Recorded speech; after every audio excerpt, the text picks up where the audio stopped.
I used to love sleeping under the Christmas tree at my parents' place.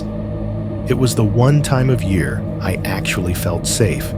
You know, I'd pull out the old sofa bed, fall asleep staring up at the lights, listening to the furnace humming and the fridge buzzing in the kitchen. It was my little ritual, even as an adult.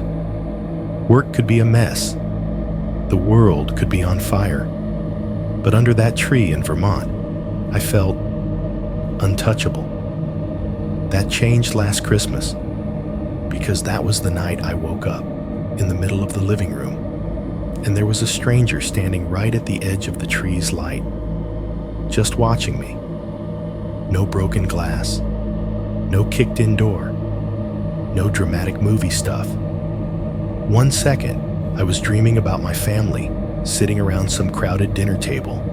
The next second, I was wide awake, staring at this dark shape, standing in the doorway to the kitchen. The tree lights were the only thing on. I could see the outline of a jacket, shoulders, a head tilted slightly, like they were trying to figure out if I was really asleep.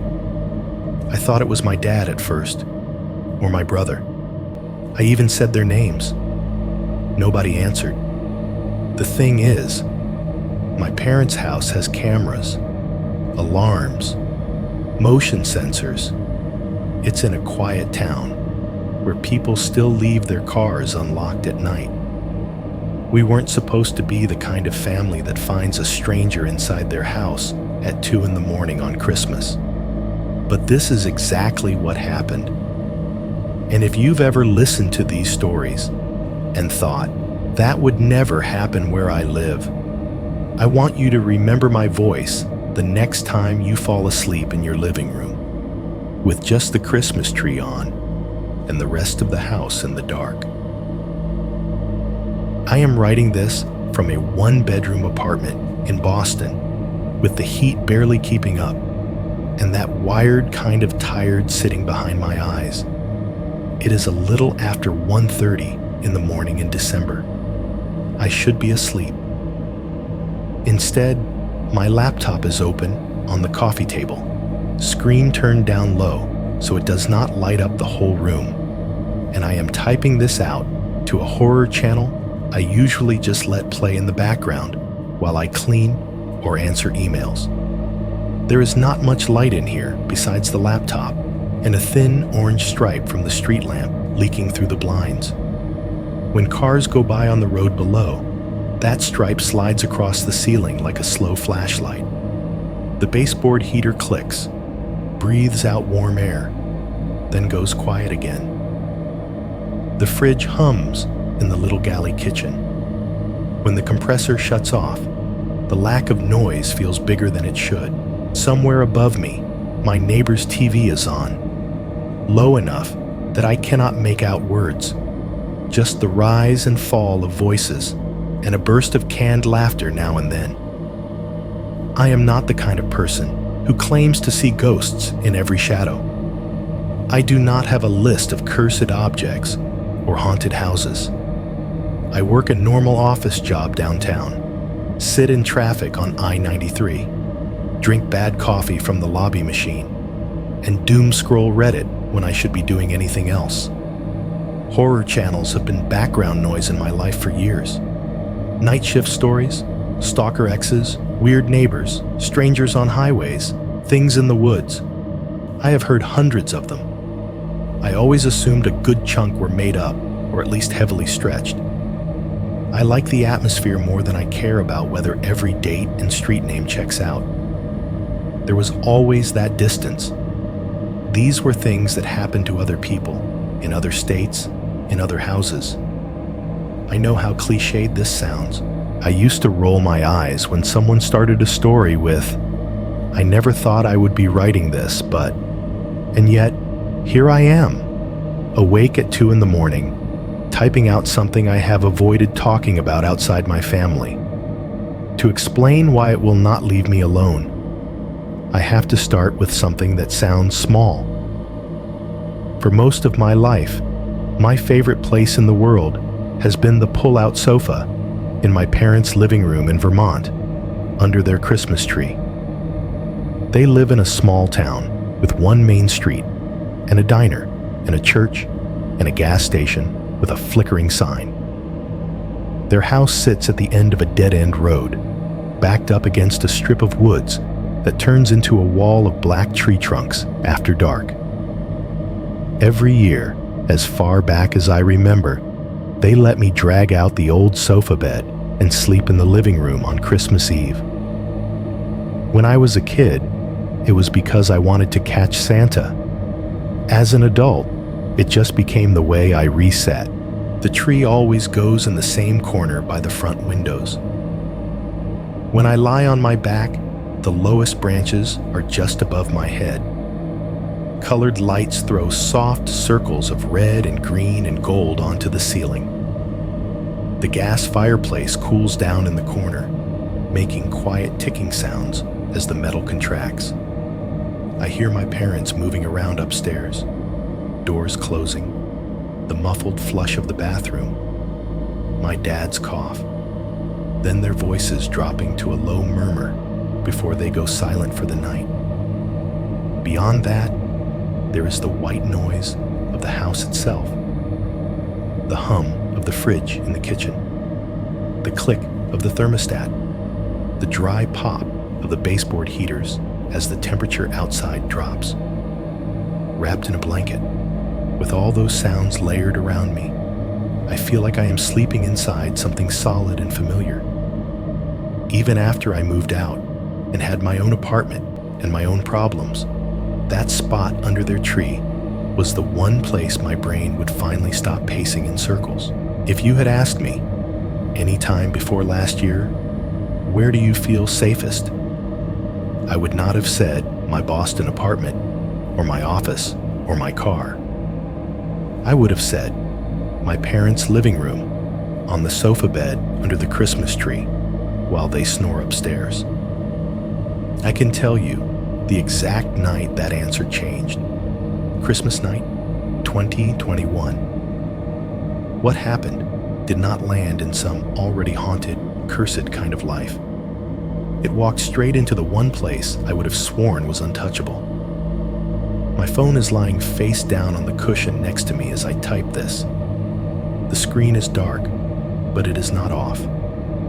When my dad installed cameras at their place, he asked me to set everything up, link the accounts, make sure it all worked. Part of that meant adding the app to my own phone. I told him I would keep an eye on things when they traveled. I meant it politely more than literally. After last Christmas, I started opening those feeds a lot more than I ever expected. As I watch these words appear on my laptop, trying to decide how much detail to give strangers on the internet, the cushion under my elbow vibrates. It is a small, familiar buzz, the same kind I get all day from work emails and spam calls and package updates. The heater is in one of its quiet spells. The neighbor's TV has gone silent. For a moment, the only sounds in the room are the faint whir of my laptop fan and my own breathing. I flip the phone just enough to see the top of the screen. A gray banner is sliding into view. Motion detected. Backdoor camera. Dad's house. My thumb hovers over it. Part of me wants to tap immediately to see whatever short, grainy clip the system just saved. Another part of me wants to pretend I did not see the notification at all, at least until I finish getting this story out of my head and into yours. I let the screen dim back to black and set the phone down again, face down on the cushion. The heater kicks back on with a hollow little thump. Outside, a car passes, throwing moving light across the ceiling. I put my fingers on the keys and keep typing, because I know if I stop now to watch that clip, I might never come back to finish this. If you have never been to a small town in Vermont in the winter, it is hard to explain how quiet it can get without sounding like I am exaggerating. My parents live in a place that is technically a town, but it feels more like a handful of streets that agreed to share a zip code. There is one real main road that runs straight through it, past everything that matters. The gas station with the flickering neon sign that never seems to get fixed. The diner that closes at 8, whether anyone is ready to leave or not. And the small white church with a plastic nativity scene out front every December. The wise men and shepherds are wired down into the frozen ground to keep them from blowing over. At night, their painted faces are caught in the glow of a single spotlight, glassy eyes pointing out toward the road as if checking who is still driving around after dark.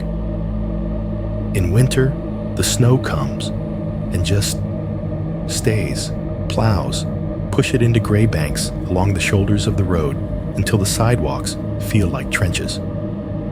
By late December, everything is layered. Old snow at the bottom, new snow on top, dirt and salt streak through it in bands. On clear nights, when the clouds sit low and heavy over town, the sky glows a weird orange color from all the light bouncing off the snow. It makes the edges of things feel fuzzy. The line where the trees end and the sky begins is never completely crisp. It is like the world has been smudged with the side of a thumb. My parents' house sits off that main road at the very end of a dead-end street that pushes itself up against the woods and then gives up. The last few houses are spaced farther apart, wedged between plowed driveways and little strips of yard that turn into dark walls of trees. At the very end, where the pavement stops and the snowplow just leaves a wide turnaround, there is my parents' driveway, angling slightly uphill, always a little slick, no matter how much my dad throws salt on it. The house itself looks like a catalog picture of a New England home if you ignore the peeling paint on one side and the way one section of gutter dips a bit. 2 stories, pitched roof, dormer windows on the second floor. There is a wraparound porch with railings, my mom strings, with white lights every year, using the same plastic clips she keeps in a labeled box. The planks of that porch creak under your weight when it is cold. A long, tired groan that starts under one foot and travels all the way down the boards. Behind the house, there is no fence, no neat property line. The backyard just slopes down a little and then stops at a strip of dense woods. In summer, the trees are full enough to hide most of what is beyond. In winter, their branches are bare, black lines against the snow, knitting together into a tangle that feels less like a scenic forest and more like a space where light has to fight to get in. At night, all of that just turns into one mass of dark. When you stand at the back door and look out with the kitchen lights on, you mostly see your own reflection, floating on top of that black shape. Inside, the layout is simple. You step through the front door into a small entry where boots pile up and coats hang on hooks, and then it opens straight into the living room. The ceiling there is higher than it has any right to be in a house that size, stretching up past the second floor railing. On the left, near the front windows, is where the Christmas tree always goes. We have had real trees my entire life. My mom insists on the smell. Even when she complained about the needles and the mess, she still dragged my dad out to the lots that pop up in grocery store parking lots and church lawns every December. The sofa sits facing the gas fireplace on the far wall, and the old pull-out couch, the one that becomes my bed every Christmas, is at an angle where I can see both the tree and the hallway. To the right, the living room blurs into the kitchen. No door, just a change in flooring from wood to square tiles. The fridge, stove, and sink line one wall. On the opposite side, a sliding glass door looks out onto the small back deck, and beyond that, the yard and trees.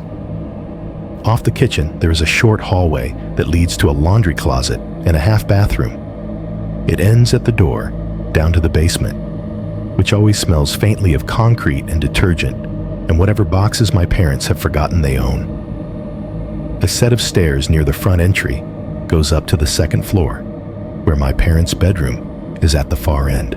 Between their room and the stairs are 2 spare bedrooms and a small office with a single window facing the road.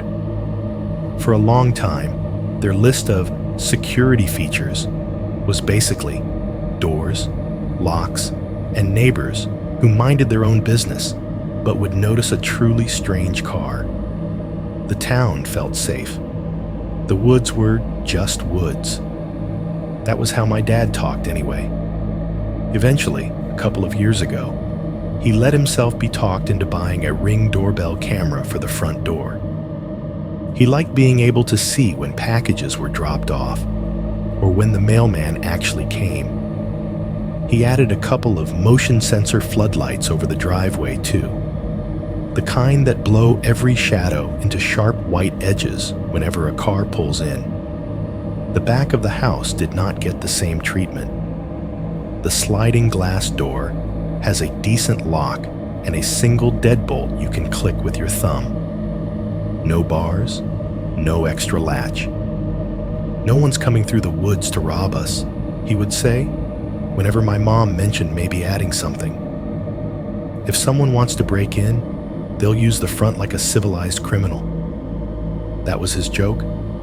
Lock the front, keep the porch light on. That was enough. Vermont was safe. That word did a lot of heavy lifting. So much of why this story sticks in my head is because of how safe that house has always felt to me. My memories of Christmas Eve there blur together. Me as a kid, passed out on the pull-out couch with some old movie still playing on the TV, waking up in the middle of the night to the flicker of late-night commercials and the glow from the tree. The way the foil on the wrapped presents under the branches would catch the light one way when I first went to sleep, and a different way when I woke up at 3 in the morning to get a glass of water. I remember sneaking out as a little kid, tiptoeing down from my bedroom, thinking I could catch my parents putting the gifts out. One year, I did. I stood on the stairs, peeking through the banister, watching my dad wrestle a bike out of a cardboard box, while my mom tried to arrange stuffed animals on the couch so it looks cute when he comes down. That was the night I fully understood that Santa was just them, moving around in the quiet while I slept. It did not ruin anything. If anything, it made the house feel even safer. The magic was just them, their routines, their effort, their decision to keep everything soft and bright for as long as they could. For years afterward, my Christmas memories stack up the same way. The tree, the couch, the sounds of the house breathing around me, the sense that nothing bad could come in without their permission. There is one memory, though, from the Christmas before 2021 that did not stand out at the time. It was the morning of the 26th. I got up late, padding into the kitchen in socks, half awake and half hungover from too much pie and too little sleep. The sun was bright on the snow in the backyard. My mom was making coffee, back to me. As I walked past the sliding door, I felt a blast of cold air on my ankles. The door was open. Not wide, not like someone had torn it off the track, just open an inch or two. Enough that snow had blown in and left a thin drift on the inside mat.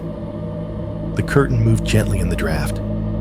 I remember standing there, staring at it, brain slow to catch up. My dad came in behind me, said, "Damn thing," and shut it with more force than necessary. The latch clicked. He checked the deadbolt, frowned, then shrugged. Must not have closed it right last night. This old frame sticks when it's cold. I was probably taking trash out or something," he said. He brushed the snow off the mat with his sock and did not look particularly worried. I did not push. I did not ask if anyone had been outside after me, or if the alarm had made a sound, or if they were sure they had locked it before bed. We had leftover pancakes warming in the oven, and there was a game on later, and it was easier to file it under old house problems and move on. I did not think about that open gap in the door again for a year. Not until the night I woke up under that same tree in 2021 and realized there was someone standing exactly where my dad had said no one ever comes through. If you looked at 2021 on paper, nothing about my life would have stood out as especially tragic. Nobody close to me died. I did not lose my job. I did not end up in the hospital. It was just one of those years that felt wrong in the background, like a TV tuned half a channel off, so the sound is always a little distorted. Everyone I know calls it the pandemic hangover. Offices trying to pretend things were back to normal, when nobody actually knew what normal was supposed to look like anymore. My company went hybrid. Half the week, I was hunched over my laptop at my kitchen table. The other half, I was on the 9th floor of a glass building downtown, pretending I remembered how to talk to people without a mute button. The commute came back with a vengeance. I-93 was the same as it had always been. Brake lights stretching out forever. People cutting each other off like they were trying to make up for a year of not being allowed to do it. I drank coffee that tasted like burned plastic and stared at screens and told myself I was lucky to still have a paycheck. That became the baseline. Lucky, but tired in a way sleep never fixed. Socially, everything felt thinner. Friend groups had shifted. Some people moved away. Others disappeared into relationships or new jobs. I had been seeing someone casually through the spring and summer. Nothing epic, nothing I thought would last forever. And then in early fall, she sat across from me at a bar in Cambridge and said she needed to rethink everything in her life. I nodded like I got it. By the time the leaves were gone from the trees, so was she. I would not call it heartbreak. It was more like being reminded that all the things you assume will just be there. Your routines, your people, your sense of how the year will shape up can quietly drift out of reach while you are busy trying to answer emails. By December, the anxiety knob in my head was stuck a little higher than usual. It was not constant panic, just this low hum I carried everywhere. I checked door locks twice, scrolled through news I could not do anything about, woke up at 3 in the morning with my jaw clenched so hard it ached. I told myself everybody felt that way now. Maybe they did. It did not make it easier to shake.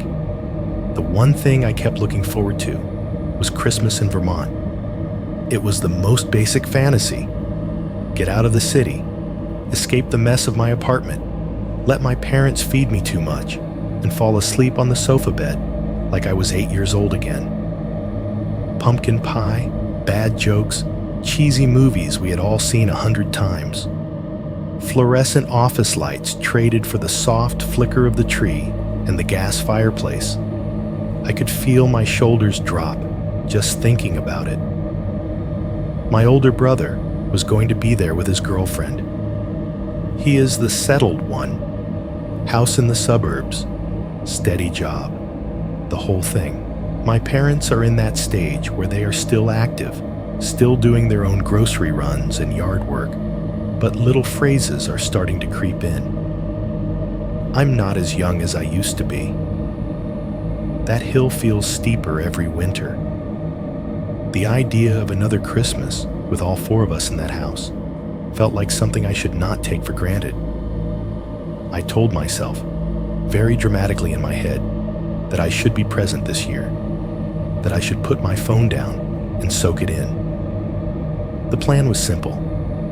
Christmas fell on a Saturday. I would drive up from Boston that morning, stay until Monday afternoon, then come back in time for the weird limbo week between Christmas and New Year's, where no one knows what day it is or what they are supposed to be doing.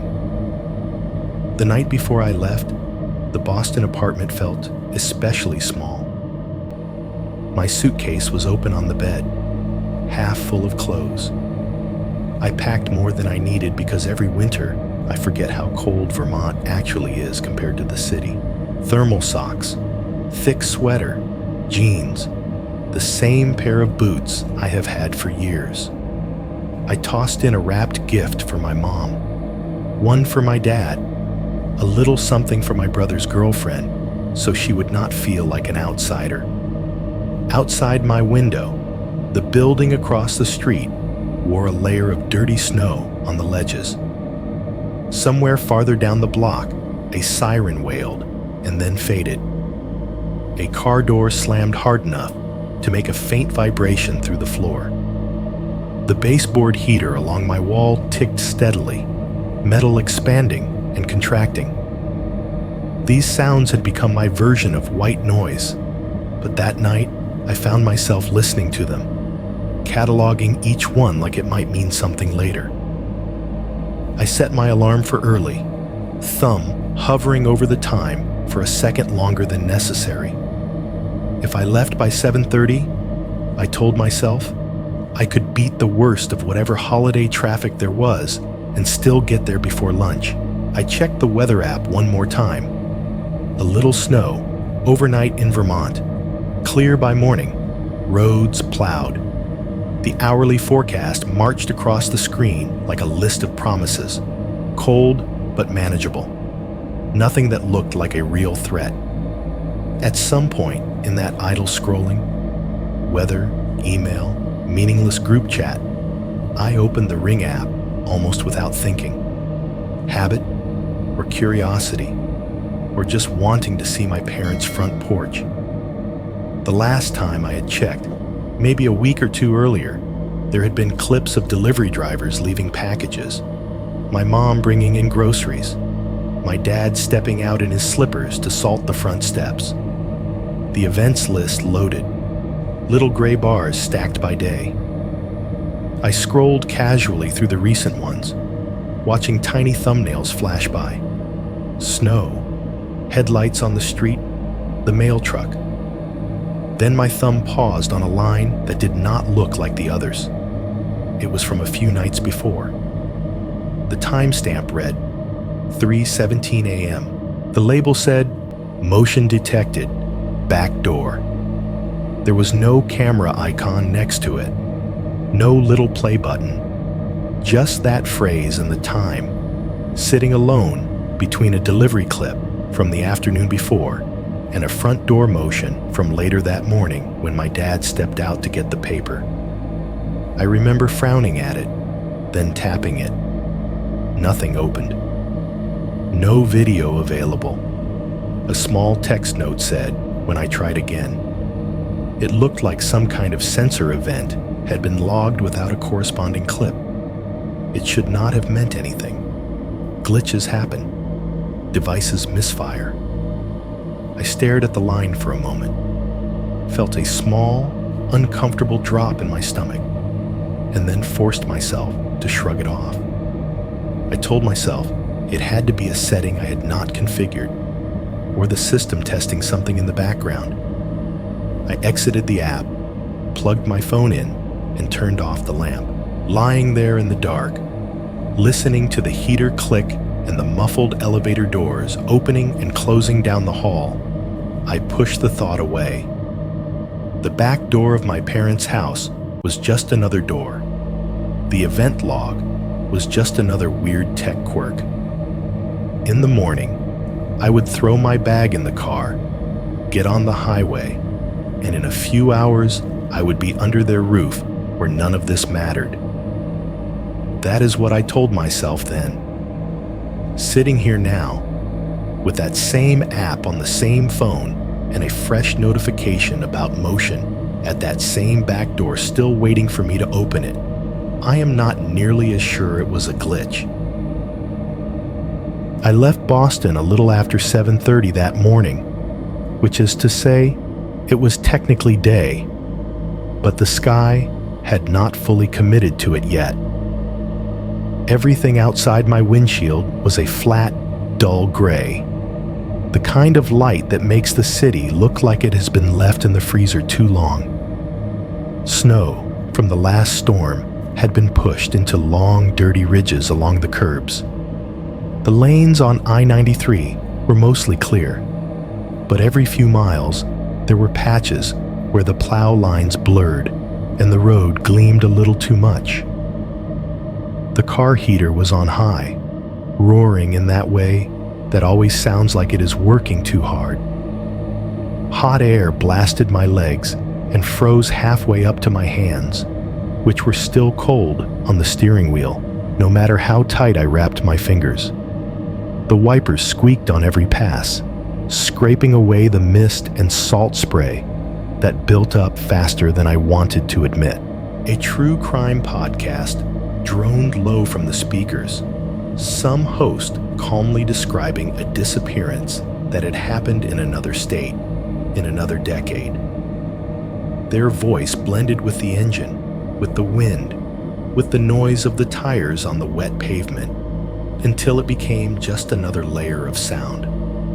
Christmas morning on the highway is its own weird thing. There were cars, but not the usual swarm. An SUV ahead of me with a tree still tied to the roof. A pickup behind me for a while, then gone. A few 18-wheelers that never stop for holidays. Pockets of traffic where 3 or 4 cars bunched up.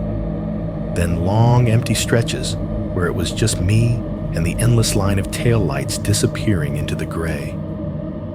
I kept one eye on the road and one eye on the temperature display on the dash, watching it hover around the freezing mark. Black ice isn't dramatic. It is just the difference between the car feels fine and why is the back of me trying to go somewhere the front isn't? Every time the tires rolled over a patch of road that looked a shade darker, my shoulders crept up just a little. Still, there was a comfort in the routine of the drive. I knew this route, skirting out of the city into the more open stretch. The signs for New Hampshire coming up. The same worn-out billboards promising cheap liquor and fireworks right over the state line. I had done this drive enough times that my body could almost do it on autopilot, which was both exactly what I wanted and, in a way, I could not have articulated then, exactly what made the whole thing more fragile. About an hour in, my coffee brain finally overrode my determination to just power through. The podcast host was mid-sentence about the last known sighting of some victim when I clicked it off and flicked on my blinker, angling off the highway toward a familiar rest area.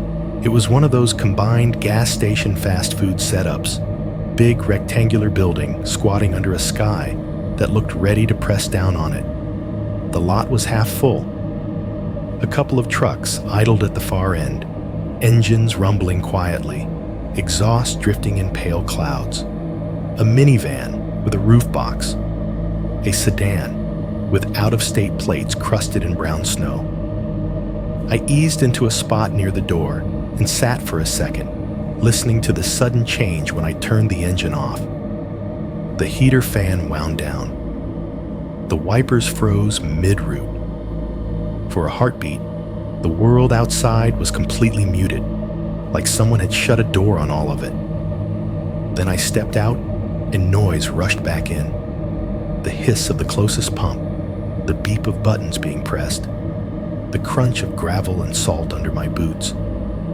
Someone's voice raised in a laugh near the far row of cars. The cold hit my face like a slap, air sharp enough to taste the metal of the keys in my hand. Inside, the fluorescent lights were too bright.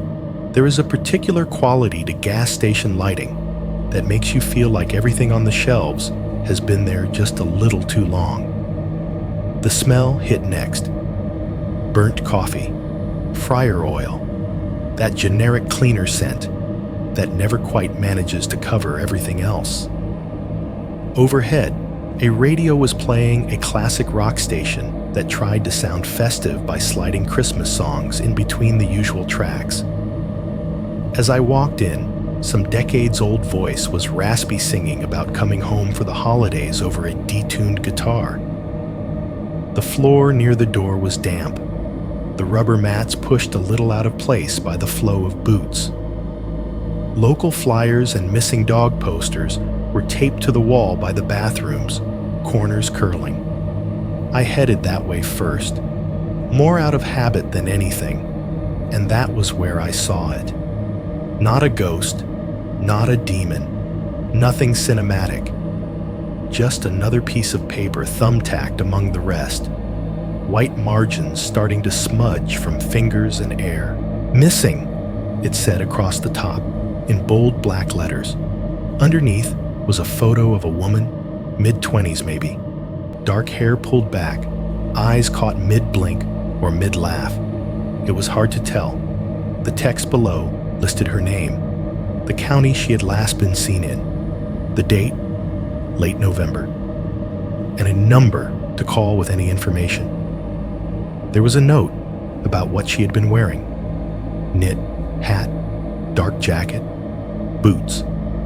People walked past it without slowing down. A kid bumped my arm on his way to the snack aisle, his mother not looking up from her phone. Somebody came out of the bathroom behind me, the door swinging shut with a hollow thump and a sigh from the ventilation fan. For a second, I imagined being the one in that photo, my face slowly fading under greasy thumbprints and winter air, while everyone told themselves it was sad. Sure, but they had somewhere to be. It did not feel supernatural. It felt worse than that. It felt ordinary. I read the dates, the town names. The county listed was not far from where my parents lived. But in rural states, not far can still mean an hour of driving. I let my eyes trace the phone number, then made myself look away. There was nothing I could do standing there in that pool of fluorescent light between the bathrooms and the coffee station. The beeping of the registers and the muted roar of a truck idling outside pulled me back to the rest of the scene. I got in line for the coffee, built myself a cup that tasted like scorched beans and powdered cream, grabbed a foil-wrapped breakfast sandwich out from under the heat lamps. On the way back to the counter, I snagged a box of store-brand cookies, the kind my mom pretends to roll her eyes at and then eats 3 of with her tea. The cashier barely looked up as he scanned everything. The scanner beeped, the receipt printed with a whisper. Behind me, someone was arguing quietly about whether the roads would freeze again by nightfall. I paid, forced my mind back to the mechanics of holding hot coffee in a gloved hand and not dropping my keys. Back in the car, it was colder than I wanted it to be. I set the coffee in the cup holder, started the engine, listened to it stutter once, and then catch. The heater fan coughed, and then restarted its steady roar. For a minute I just sat there, watching the breath fog in front of my face until the hot air pushed it away.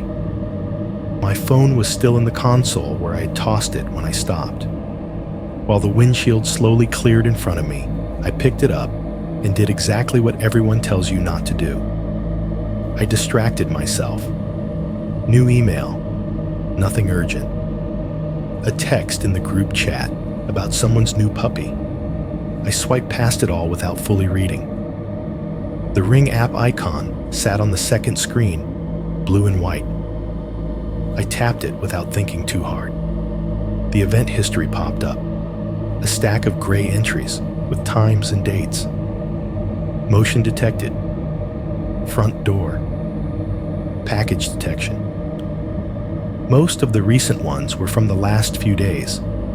Deliveries. My parents stepping out to shovel the front steps. A neighbor crossing the frame when they walked their dog. One line sat there with a timestamp from the night before. 2:40 a.m. Motion detected. Front door. There was a small thumbnail beside it, streaks of white and gray. I tapped it. The video opened on my parents' driveway, washed in the pale blue of the porch light. Snow blew across the lens in soft diagonal lines. The street beyond was empty. No figures, no cars pulling in, nothing that would have triggered the motion. I watched the full clip, maybe 20 seconds, twice. The only movement came from the snow, and a faint shift in the shadow of the bare tree by the road as the wind gusted. At the very end, the camera adjusted its exposure, the picture brightening for a second, then dimming again. It should have been nothing. It was probably nothing. Motion sensors pick up all kinds of things. I know that. A flurry of heavier snow, a temperature change, a trick of light. Still, in the closed-in heat of the parked car, with the ghost of the missing woman's photo still fresh in my head, I felt that now familiar little drop in my stomach again. I stared at the empty driveway on the frozen screen until my fingers started to go numb from holding the phone. Then I backed out of the app, tossed the phone back into the console, and pulled my seatbelt across my chest. We install cameras and alarms and layers of passwords. I caught myself thinking as I checked my mirrors. And then we assume all of our drives and holidays and mornings will play out the way they always have, just because they always have. The light changed in front of me as a cloud shifted. The windshield cleared. I put the car in drive, rolled back onto the exit lane, and merged onto I-93 again, heading north into the gray. The further north I drove, the more the highway peeled away behind me like skin coming off a wire. The lanes narrowed, not just literally, but in feeling. The guardrails showed more rust. The exits spaced out.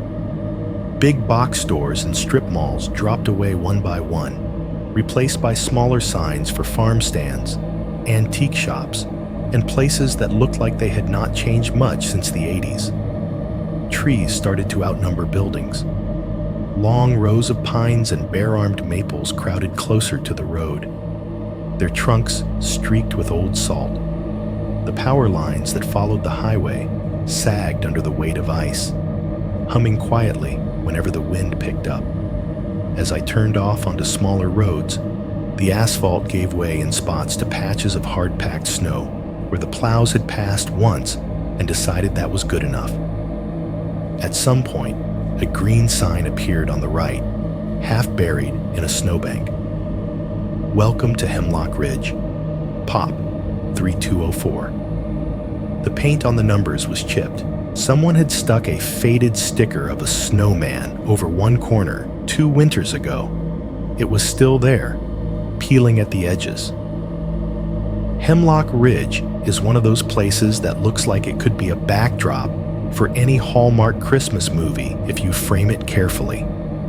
A main street with a couple of brick buildings, a post office, a town hall with a little bell tower that might ring on actual holidays if someone remembers. But if you tilt your head, you see the closed storefront with paper over the windows, the for sale sign that has been leaning at the same angle for months, the way the snow piles make the sidewalks feel narrower than they already are. I followed the familiar turns without needing the GPS. Past the diner with the hand-painted specials sign out front, its parking lot dotted with a few pickup trucks. Past the small grocery store where my mom still insists on buying the good rolls. The deeper into town I drove, the quieter it got, not because there was no one there, but because everyone had gone inside. My parents' street branches off from a slightly larger road and then runs itself straight into the woods. It is narrow, barely room for 2 cars to pass comfortably, and the plows tend to leave a ridge of snow in the middle that your tires straddle whether you want to or not. Houses sit back from the road, each with its own worn-down driveway, each with a different level of commitment to holiday decorations. Some had gone all in. Inflatable Santas, half deflated and slumped over on lawns, strings of lights wrapped around porch railings and up into trees. Others just had a single wreath on the door, a bow turning stiff in the cold. Even in daylight, some lights were still on, little blue or white or rainbow dots hardly visible against the pale sky, but there all the same. As my tires rolled off the main road and onto my parents' street, the sound changed. The smooth hiss of rubber on wet asphalt turned into a crunching, grinding noise as the wheels packed old snow down further. Every little bump telegraphed up through the steering wheel. I eased the car along, past the neighbor with the rusty mailbox, past the vacant lot that used to have a house before the fire, until the road simply ended. Their driveway was the last one, cutting up slightly from the dead-end circle. Snowbanks flanked the entrance like gray-white walls. I turned in slowly, the car's engine lowering in pitch as I climbed the small incline. When I finally put it in park and turned the key, the engine ticked as it cooled, tiny expanding and contracting sounds that felt oddly loud in the sudden quiet. The front door opened before I even had my seatbelt off. My mom stepped out onto the porch in a thick sweater, jeans, and slippers that had no business being that close to snow. She had one of my dad's old scarves wrapped around her neck, her breath puffing in small clouds in front of her. My dad came out behind her, wearing a flannel shirt and the expression of someone who is already calculating how much of the road salt has welded itself to the underside of my car. I got out, and the cold wrapped around me in a way that Boston cold never quite manages. It was sharper, heavier, filling my nose and lungs with air that felt almost solid. My boots sank into the slush at the edge of the driveway. "There he is," my mom said, smiling in that way that tries to be casual and fails. She crossed the space between us faster than I expected and pulled me into a hug that smelled like laundry detergent and coffee and the faintest hint of whatever she had been baking. "You made good time," my dad said from his spot by the hood, giving it a pat like he was inspecting a horse. "This thing still holding together with all this salt? I'm surprised it hasn't dissolved into the driveway." "Nice to see you too," I said, and he grinned. The little domestic script of it slid into place easily. We made a few more jokes about the car, the weather, the drive. My mom asked if the roads were bad. I said they were fine, which was true enough. For a few minutes, it was just that. A safe arrival, small talk, the kind of reunion scene that happens a million times on that day, in a million slightly different driveways. We unloaded the trunk piece by piece. Bags, a box of gifts, the cookies. The front door stood open, warm air spilling out in a steady stream that felt almost liquid when it touched my face. Inside, the house smelled the way it always does in December. Pine from the real tree in the living room, cinnamon from something in the oven, coffee that had been brewed an hour ago and reheated once. The sudden shift from cold to warm made my ears ache for a second. My glasses fogged at the edges. The TV in the living room was on low. Some Christmas movie rerun, playing without anyone really watching it. The familiar swell of canned orchestral music floated in and out between the other sounds. My mom setting my bag down a little too hard on the stairs. My dad closing the front door behind us. The faint tick of the wall thermostat as it registered the temperature and decided whether to kick the heat on again. I stepped out of my boots and onto the wood floor. It creaked under my weight in all the same places it always had. The stairwell rose up along one wall, the banister wrapped with a strand of fake garland and white lights. To the left, the living room opened up with the high ceiling. The tree standing in its spot by the front windows, branches decorated with the usual mix of old glass ornaments and newer, sturdier ones that could survive a fall. My dad grabbed one of my bags and started up the stairs, the boards groaning softly under him as he went.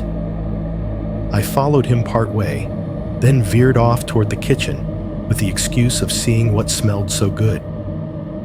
As I passed through the archway, the thermostat on the wall clicked again, a tiny metronome marking the rhythm of the house. The kitchen was warm and bright, fluorescent light bouncing off white cabinets. A pan sat on the stove, the lingering scent of something sugared hanging in the air. The radio on the counter was turned down low, tuned to a station playing carols sung by voices that sounded like they belonged to people who had never actually seen snow. Out of habit, more than intention, my eyes went to the sliding glass door that led out to the back deck. Snow was piled up against the outside, drifted halfway up the panes. The curtain, a heavy fabric my mom changed with the seasons, was pulled only halfway across, leaving a clear view of the glass nearest the handle. There were streaks there, faint but unmistakable. Thin lines where the frost had melted and run down, leaving trails that cut through the fogged-over surface. They started higher than I would have expected, at about chest level on an adult, and curved slightly, like something, or someone, had pressed against the glass and then moved away. I found myself walking closer, drawn as much by curiosity as by unease. The rest of the glass was evenly misted from the difference in temperature between inside and out. Only those streaks broke the pattern. Melted paths that had since cooled again, catching the light at a slightly different angle. My dad came into the kitchen behind me, stomping a little snow off his socks, following my gaze. "Oh, that," he said, as if I had asked out loud. "Had to shoo away some stray dog earlier. Came right up on the deck this morning while your mom was making coffee. Freaked her out a bit." "A dog," I said, still looking at the marks. "Yeah." He opened a cabinet, rattling mugs, probably sniffing around for a warm spot. You know how it is when it gets this cold. I nodded, but my mind caught on the height of the streaks, the shape of them. I have seen plenty of dogs put their paws up on glass doors before. They usually leave fog and smears lower down, two clear ovals where their paws hit.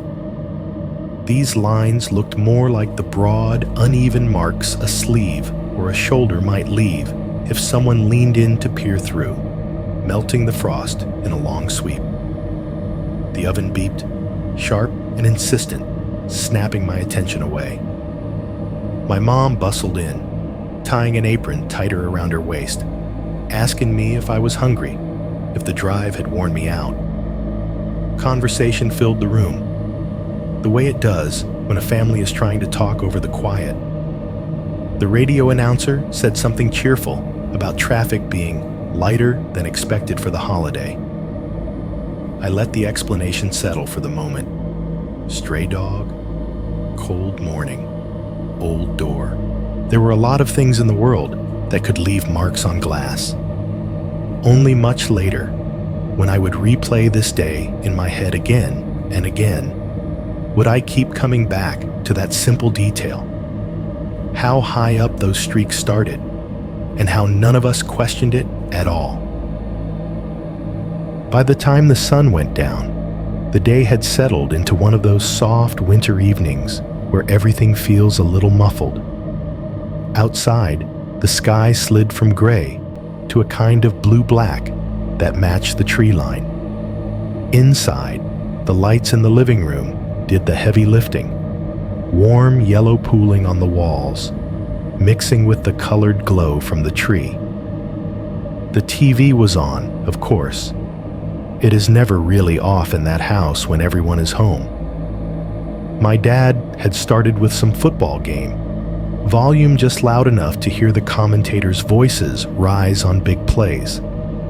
My mom drifted in and out from the kitchen, bringing more snacks than anyone needed, commenting on commercials, asking if anyone wanted more coffee or wine, and not waiting for a full answer before topping something off anyway. At some point, the game turned into a Christmas movie. I could not tell you which one. They all blur together. Some combination of snow, small towns, people learning important lessons in time for the holiday. The TV hummed quietly in the corner. Voices and canned laughter and music blending into a background noise that made the silence outside feel farther away. The gas fireplace was on, flame flickering gently behind the glass. It made a constant soft hiss, punctuated now and then by a sharper click as the igniter adjusted, or the thermostat decided it had done enough for the moment. Every time it clicked, the fire dipped and flared, and the shadows in the room shifted like something had taken a breath. There were plates with leftover cookies on the coffee table, crumbs scattered in little constellations. A couple of mugs sat abandoned, rims stained with coffee gone cold. My brother had a glass of wine balanced on the arm of the chair he had claimed. His girlfriend sat curled up next to him, legs tucked under a blanket my mom had thrown over her with a satisfied look, like she had just checked something off a list. For a while, I let myself sink into it. The couch was familiar under me, the cushions just as lumpy as they had been last year. The remote passed back and forth. My dad made a sarcastic remark about the plot that made my mom swat his arm without taking her eyes off the screen. My brother kept checking his phone and getting elbowed for it. It was all so normal it almost hurt. I remember thinking, this is why I came. Not the presents, or the food, or even the tree. Just this. 4 people in a room. The same 4 people who've been orbiting each other for decades, drifting around the same set of habits. No city sirens leaking through the walls. No neighbors shouting match. No upstairs thump of someone dropping something heavy at 2 in the morning. Just the low buzz of a TV, the hiss of the fireplace, the steady, familiar pulse of the house. But underneath that, somewhere deeper, there was still that hum. The unease I had carried through the year did not vanish just because I had crossed a state line. It dimmed, sure. It gave me a little breathing room. But every now and then, some random detail would snag it. The missing person flyer at the gas station, the glitch in the ring history, the streaks on the back door glass that were too high to make sense for a dog. Each time, a small part of me tensed, then smoothed itself out again with the same excuse. It is nothing. You are tired. You are wound too tight from work. You are seeing patterns where there are none. It is Christmas. Let it go. Eventually, conversation thinned. My mom started drifting off in her chair, chin dipping toward her chest before she jerked back awake. My dad stretched and made the same joke about being old he had made every year since he turned 50. My brother announced he was going to raid the fridge, then trudged back in with a handful of cold turkey and a slice of pie. We did the little dance of figuring out sleeping arrangements, like we had not already discussed it 10 times. "Spare room for you two," my mom said, nodding at my brother and his girlfriend. We put fresh sheets on the bed. "We're good," my brother said, mouth half full. "Thanks, Mom." "You know where your room is," my dad said to me, out of habit more than anything. "Yeah," I said, "but I'll probably do the sofa bed again, if that's okay."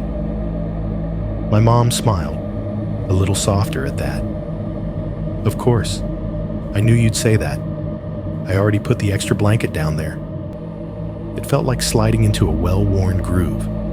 Parents in the master bedroom, brother and his girlfriend in the spare, me in the living room under the tree. The arrangement had not changed since we were kids, just the ages and the number of empty bottles in the recycling. One by one, they peeled off. My mom gathered mugs and plates, the quiet clatter of dishes coming from the kitchen. My dad poked at the fire remote, turned the flames down, but did not shut them off completely. My brother and his girlfriend said goodnight in that half-sleepy, half-wired way, tromping up the stairs with the low thud of socked feet on wood. Their voices drifted down for a bit, then a door closed and cut most of it off. I stayed on the couch until the movie ended, not because I cared how it finished, but because it was easier than standing up and deciding what to do with the silence. When the credits rolled and the music swelled ridiculously, I picked up the remote and turned the TV volume down to a whisper, then off entirely. The sudden absence of that hum was almost physical. For a second, my ears rang. In its place, the house stepped forward. The furnace kicked on somewhere below, a low rumble that vibrated up through the floor. The pipes in the walls answered with a dull, hollow clunk as hot water moved through them. Outside, muffled by snow and glass and walls, I heard the distant scrape of a snowplow's metal blade catching on uneven pavement, followed by the low roar of its engine fading down the main road. Wind brushed the branches of the trees against the side of the house. The bare limbs made a soft, scratching sound, more like fingertips skating along siding than the gentle, leafy rustle of summer. Now and then, a stronger gust would hit, and some clump of snow would slide somewhere out of sight with a muted whoosh. I turned on only the tree lights, then clicked the lamp off. Colored dots of light pushed back the dark in small circles, reflecting off the ornaments, casting strange, warped shapes on the ceiling. I pulled the sofa bed out, its metal frame scraping against the floor, with a noise that made me wince, as if I might wake the whole house. The mattress unfolded slowly, sagging in the middle like it always had. Springs, complaining in a language I knew by heart. I fetched the blanket my mom had laid out, the one that smelled faintly of the cedar chest it usually lived in. The pillow was a little flatter than I remembered. I turned my phone screen down to low brightness and set it on the floor within reach, charger cord snaking up to the outlet. Lying there on my back, I could see the railing of the second floor, the dark outlines of doorways above, the faint shine of the thermostat's little green light on the wall. The fireplace had finally shut itself off, the flame a thin memory behind dark glass. The only real light came from the tree and the occasional sweep of headlights from a car passing by on the road in front of the house, smearing across the ceiling and then disappearing. My body started to unwind in fits and starts, one muscle at a time letting go, then snapping back when some little sound convinced my brain we were not done yet. I must have been on the edge of sleep, that weird in-between place where your thoughts stop lining up properly when it happened. A loud, sharp knock echoed somewhere in the house. I shot upright, heart slamming against my ribs so hard it hurt. For a second, I did not know which direction it had come from. It did not sound like someone at the front door, not quite. It was more hollow, like wood meeting something heavy from above. "Hello," I called out before I could stop myself. My voice sounded wrong in the living room, too loud and too thin at the same time. I heard movement upstairs. A door opened. My brother's voice, half annoyed, half amused, drifted down. "Sorry, dropped something. My bad." A second later, his girlfriend's laugh followed, and then the muffled closing of a drawer. The simple explanation slid into place. He had knocked over a book, or his phone, or some heavy object on the dresser. Impulse had turned the sound into a threat. Reality turned it back into clumsiness. My dad called out, "Everything okay?" from down the hall on the second floor. "Yeah," I said, forcing my voice into something normal. "We're good." Footsteps padded away. A door closed. The house rearranged itself around the absence of that noise. I lay back down slowly, muscles buzzing with the leftover adrenaline. My pulse took longer to settle than I wanted. I stared at the tree lights until the individual bulbs blurred. It would have been easier, maybe, if that had been it. A simple scare, a laugh, a story to tell later. Remember when you almost gave me a heart attack dropping your phone? That is how the night tried to frame it. That is what everyone else assumed it was. But at some point, after the upstairs steps had gone quiet and my body had grudgingly started to relax again, I heard another sound. Softer this time. Easier to doubt. It came from the direction of the kitchen, a low, dragging whisper, like something heavy shifting along a track. Not metal on metal, not a slam. More like the way a sliding door sounds when it moves just a fraction of an inch in its frame. Shh. Then nothing. I held my breath, every sense straining. The furnace chose that moment to cut off, plunging the house into one of those dense silences where you can hear your own blood in your ears. No more outside plows, no more wind gusts, just the ticking of the cooling vents and the pounding of my heart. I told myself it was the wood contracting in the cold, the frame adjusting to the temperature drop. That old door, that old excuse. This house shifts when it gets cold. You know how it is. Maybe a branch had knocked the side of the deck. Maybe the snow settling on the roof had made something groan. I did not get up. I did not walk into the kitchen to check the back door. Instead, I lay very still on the sagging mattress under the soft, colored light of the tree and stared at the dark rectangle of the archway leading toward the kitchen, telling myself over and over that if anything had moved back there, it was just the house, just the weather, just the old frame complaining. Later, when I would replay that night in my head, it would bother me how relieved I was to choose that version of the story. How willing I was to let the house lie to me, as long as I did not have to see what might be standing in the dark just beyond the edge of the tree's light. I woke up to light, which is not how it works in my Boston apartment. There, I usually wake up to my alarm buzzing, or a truck downshifting outside, or the upstairs neighbor stomping around at some ungodly hour. Light is an afterthought. In my parents' living room, on Christmas morning, everything starts softer. The curtains over the front windows filter the daylight into something gentler than it probably deserves to be. It came in as a pale wash, turning the edges of the tree branches into silhouettes, making the tinsel looked gray instead of silver. For a few seconds, I did not remember where I was.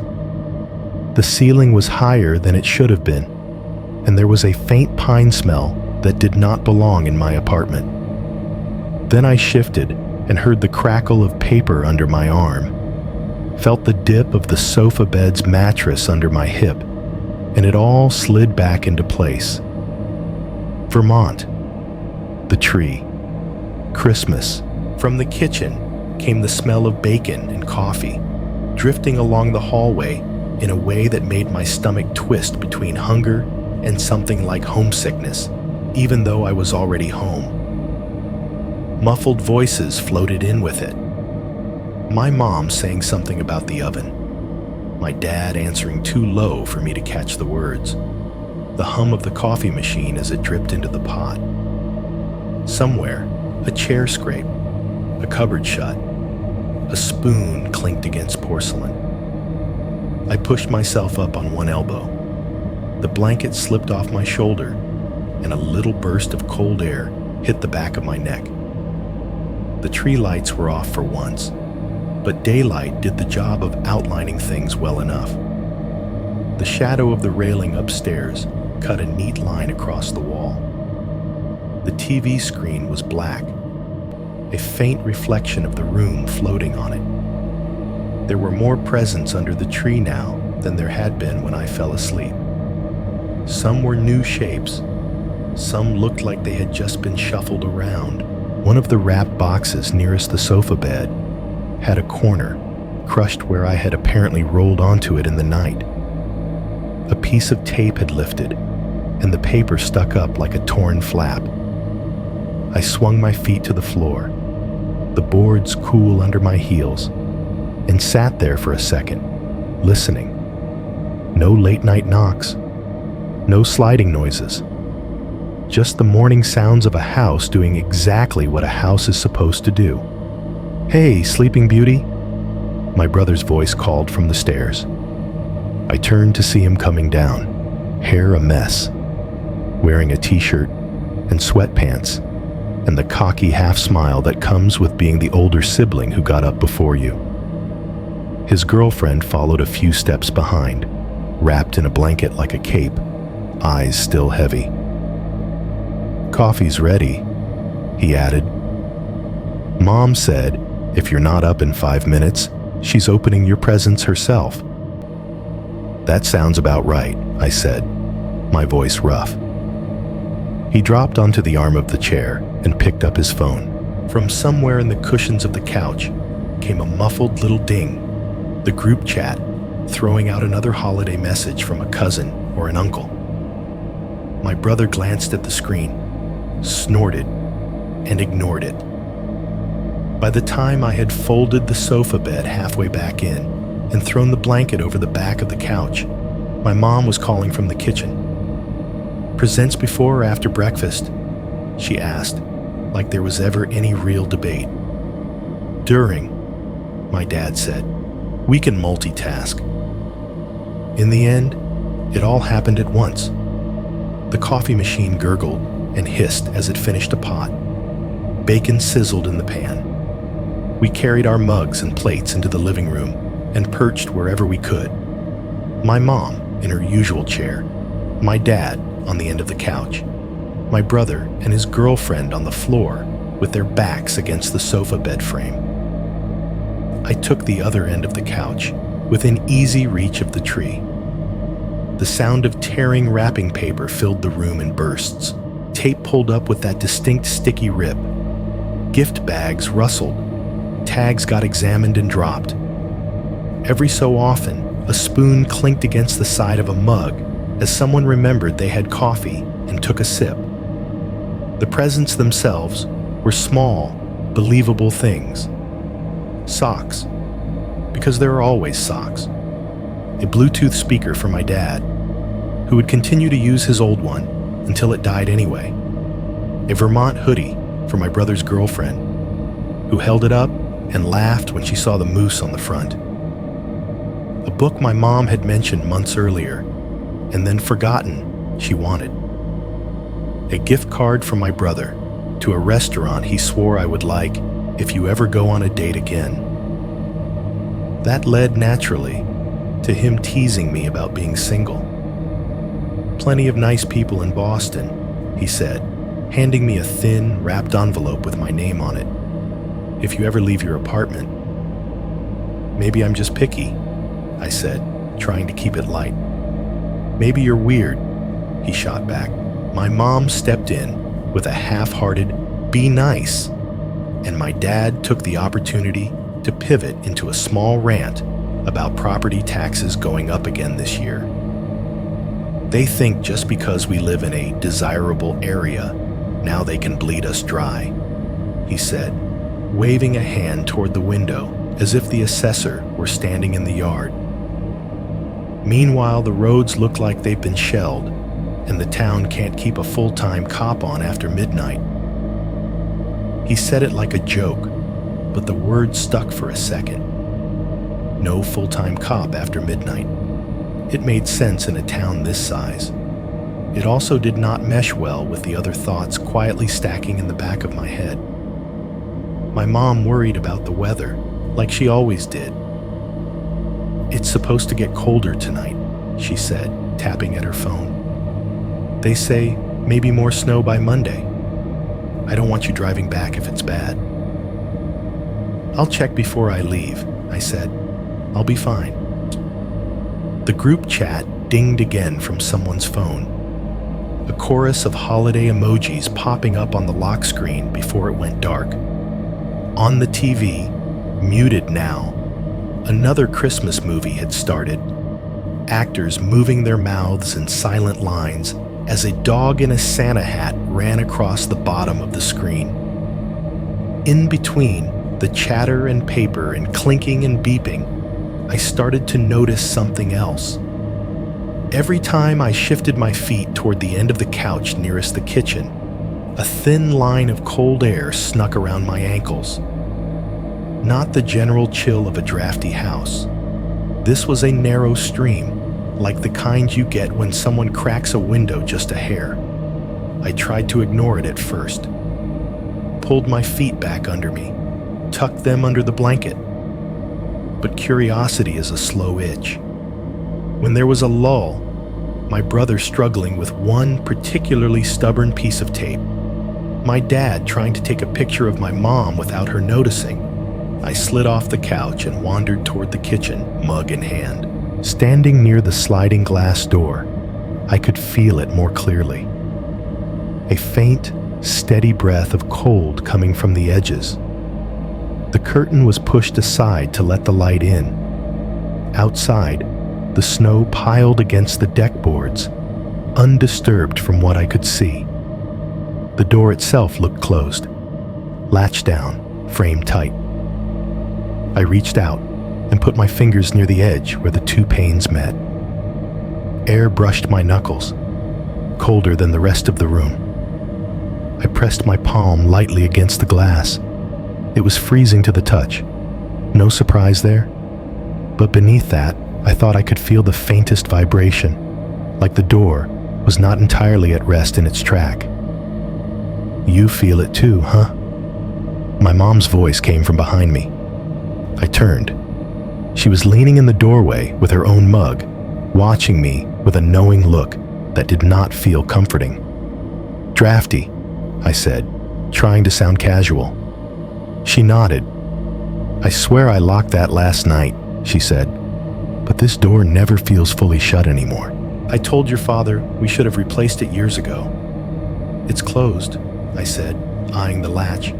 Closed, sure. She shrugged, took a sip of coffee. This old house shifts. The frame sticks. You know how it is. Her words echoed the ones my dad had used about the door the year before. This old frame sticks. I could have repeated them in his voice. Right on cue, my dad poked his head in from the living room. You two plotting a home renovation without me? He asked. Just talking about the back door, my mom said. It's drafty. He made a face that landed somewhere between annoyance and dismissal. No one's gonna hike through the woods to rob us, he said. We're not exactly sitting on gold bars. Relax. I'll put some more weather stripping on it when it warms up. The joke landed well enough. My mom rolled her eyes affectionately. I smiled. My dad disappeared back into the living room, already halfway into another comment about taxes or the football game highlights. I went back to the couch, but as I sat down, the thin line of cold at my feet seemed to follow. It could have been in my head. It probably was. Houses breathe. Doors leak. Frames shift. But as I tucked my legs up and watched my family move around the room, heard my dad's voice rise as he argued with some politician on the muted TV, listened to my mom's soft noises of contentment as she folded discarded ribbons into piles, I could not completely shake the feeling that the house was not the only thing with seams showing, that there was a gap somewhere, small and ordinary and easy to ignore, where something else had slipped in and was patiently waiting for us to stop paying attention. By early afternoon, the post-gift haze had settled in. The living room looked like a wrapping paper crime scene. My brother was half asleep, with his head tipped back against the couch. My mom was already stacking boxes and bags into neat piles that she promised she would deal with later. My dad flipped aimlessly through channels, complaining that nothing good was ever on anymore. "Let's go for a drive," my mom said suddenly, like she had just remembered something important. "See the lights before everyone takes them down." "It's daytime," my brother pointed out, eyes still closed. "They're still pretty," she said. "Come on. It'll get you all out of the house for a minute. You're starting to look the same color as the furniture." In the end, the idea of fresh air, even cold fresh air, won. We bundled up again, pulling on boots and jackets and hats that had already started to take on the smell of the house. The front door groaned in its frame as my dad opened it. The cold came in fast, wrapping around my ankles and crawling up under my jeans, as if to remind me I was the one who had chosen to leave the warm couch. We piled into my parents' car, an aging SUV that rattled a little more each year, but refused to die. My dad took the driver's seat naturally. My mom claimed the front passenger spot. My brother and his girlfriend slid into the back. I took the middle row, leaning one shoulder against the cool window. The heater fan roared almost immediately, competing with the sound of the snow under the tires as we backed out of the driveway. The crunch and grind of the wheels packing down the frozen slush was louder from inside the car than it had been when I drove in that morning, amplified by the enclosed space. When my dad turned onto the main road, the noise softened into a steady hiss, like a radio tuned between stations. Hemlock Ridge on Christmas afternoon felt half asleep. Some houses we passed were dark, curtains drawn, no lights at all in the windows. Others looked like they were trying to compensate for the whole street. Yards full of wire reindeer and glowing candy canes, inflatable Santas bobbing gently in the light wind, strings of multicolored bulbs wrapped around every available surface. "Overachievers," my brother muttered as we passed one particularly crowded lawn, where a plastic nativity scene and a giant snowman seemed to be competing for space. "Kids like it," my mom said. "It's nice." Somewhere in the distance, the church bells started to chime. The sound came through the car, half muted, warped slightly by the glass, a slow, measured sequence of notes that did not quite match the speed of the day. My dad turned the radio down to listen, then left it low when the bells faded. We rolled past the police station, A small brick building set back from the road, with a flag out front hanging stubbornly in the still air. There was only one cruiser in the parking lot, parked crooked like the officer had pulled in quickly and never bothered to straighten out. The front window glowed with the weak light of a desk lamp, but I did not see anyone moving inside. "Still only one on duty?" my dad said, almost to himself. "Budget cuts," my mom replied. "They said so at the town meeting." We drove by the gas station where I had stopped that morning. The lot looked about the same. A couple of cars, a truck or two. The neon sign out front was still flickering, one letter dimmer than the others. I squinted as we passed, trying to see the strip of wall by the bathrooms through the front windows, looking for the white square of the missing person poster. It was a ridiculous thing to do at that speed, from that angle. All I managed to catch was the blur of the glass and a flash of the interior lights. Still, my brain tried to fit shapes together. The approximate size of the poster, the placement of the doors. It was a pointless little obsession that lodged itself somewhere between my ribs and stayed there. "Want to stop at the diner?" my mom asked. "I could go for a hot chocolate." My dad sighed in the theatrical way he always did before doing exactly what she wanted. "Fine," he said, already signaling. "We'll see if they're open." They were.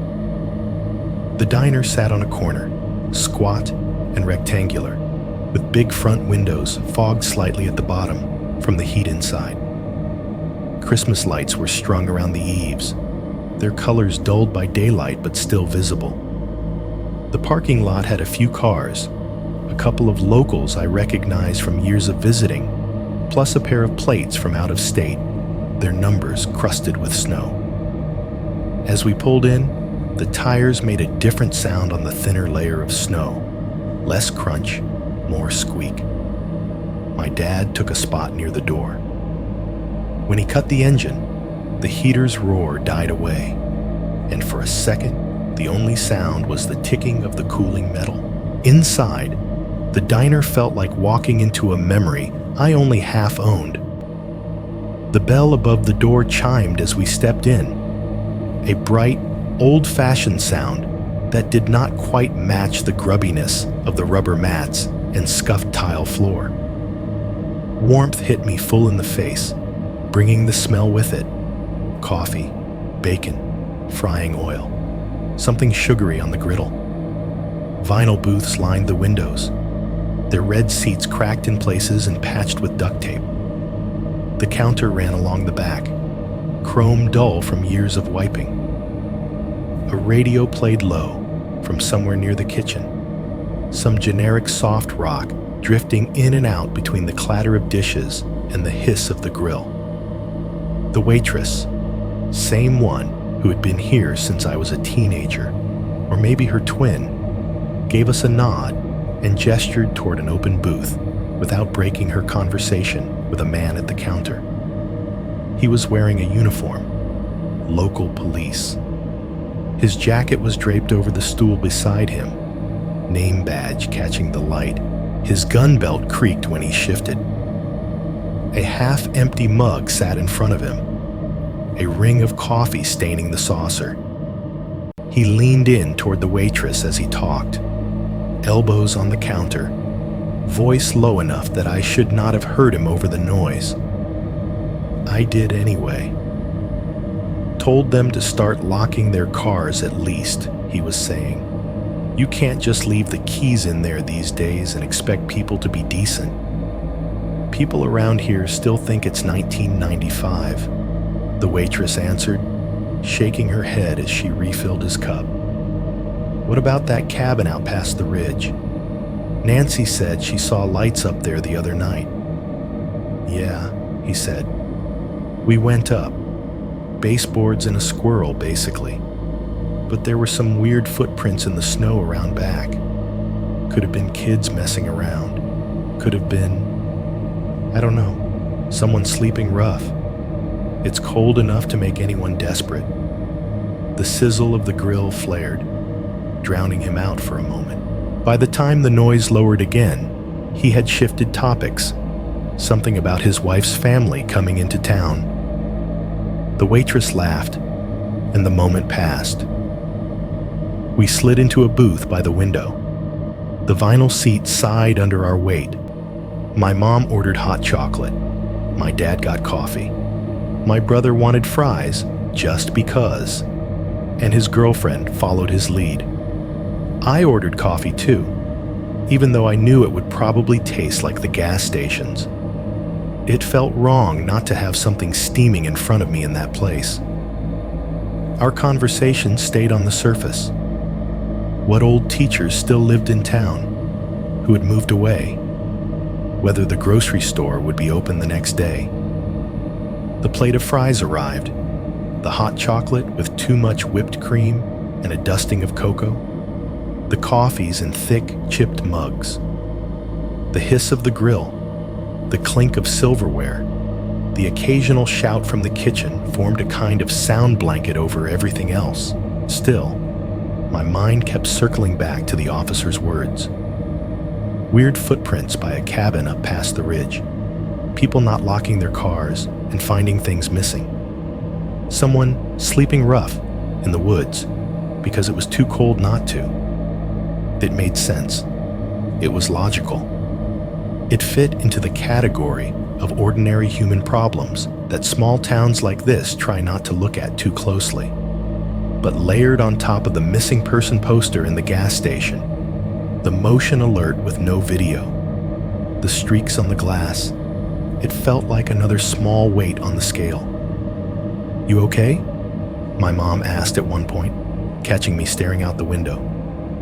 "Yeah," I said quickly. "Just tired. Long drive." "You'll sleep well tonight," she said, with the confidence of someone who has never had their sleep threatened by anything more than a snoring spouse. After we paid and bundled back up, the cold outside felt sharper than it had going in. The sky was already starting to darken in that abrupt winter way. The afternoon collapsing faster than seemed fair. Our breaths puffed out in front of us as we crossed the parking lot. As we approached the car, something on the rear passenger side door caught my eye. At first, I thought it was just another smear of salt or slush. Then I realized it had shape. There were streaks of mud, or something darker, along the metal near the handle. 4 or 5 long, curved smears, like fingers had grabbed the edge of the door with a gloved hand and then slid down. They were higher than where my boots might have brushed, too deliberate to be a random spray from the road. I stopped, one hand on the strap of my bag. "Huh," I said, more to myself than anyone else. "What?" my dad asked, already fishing for his keys.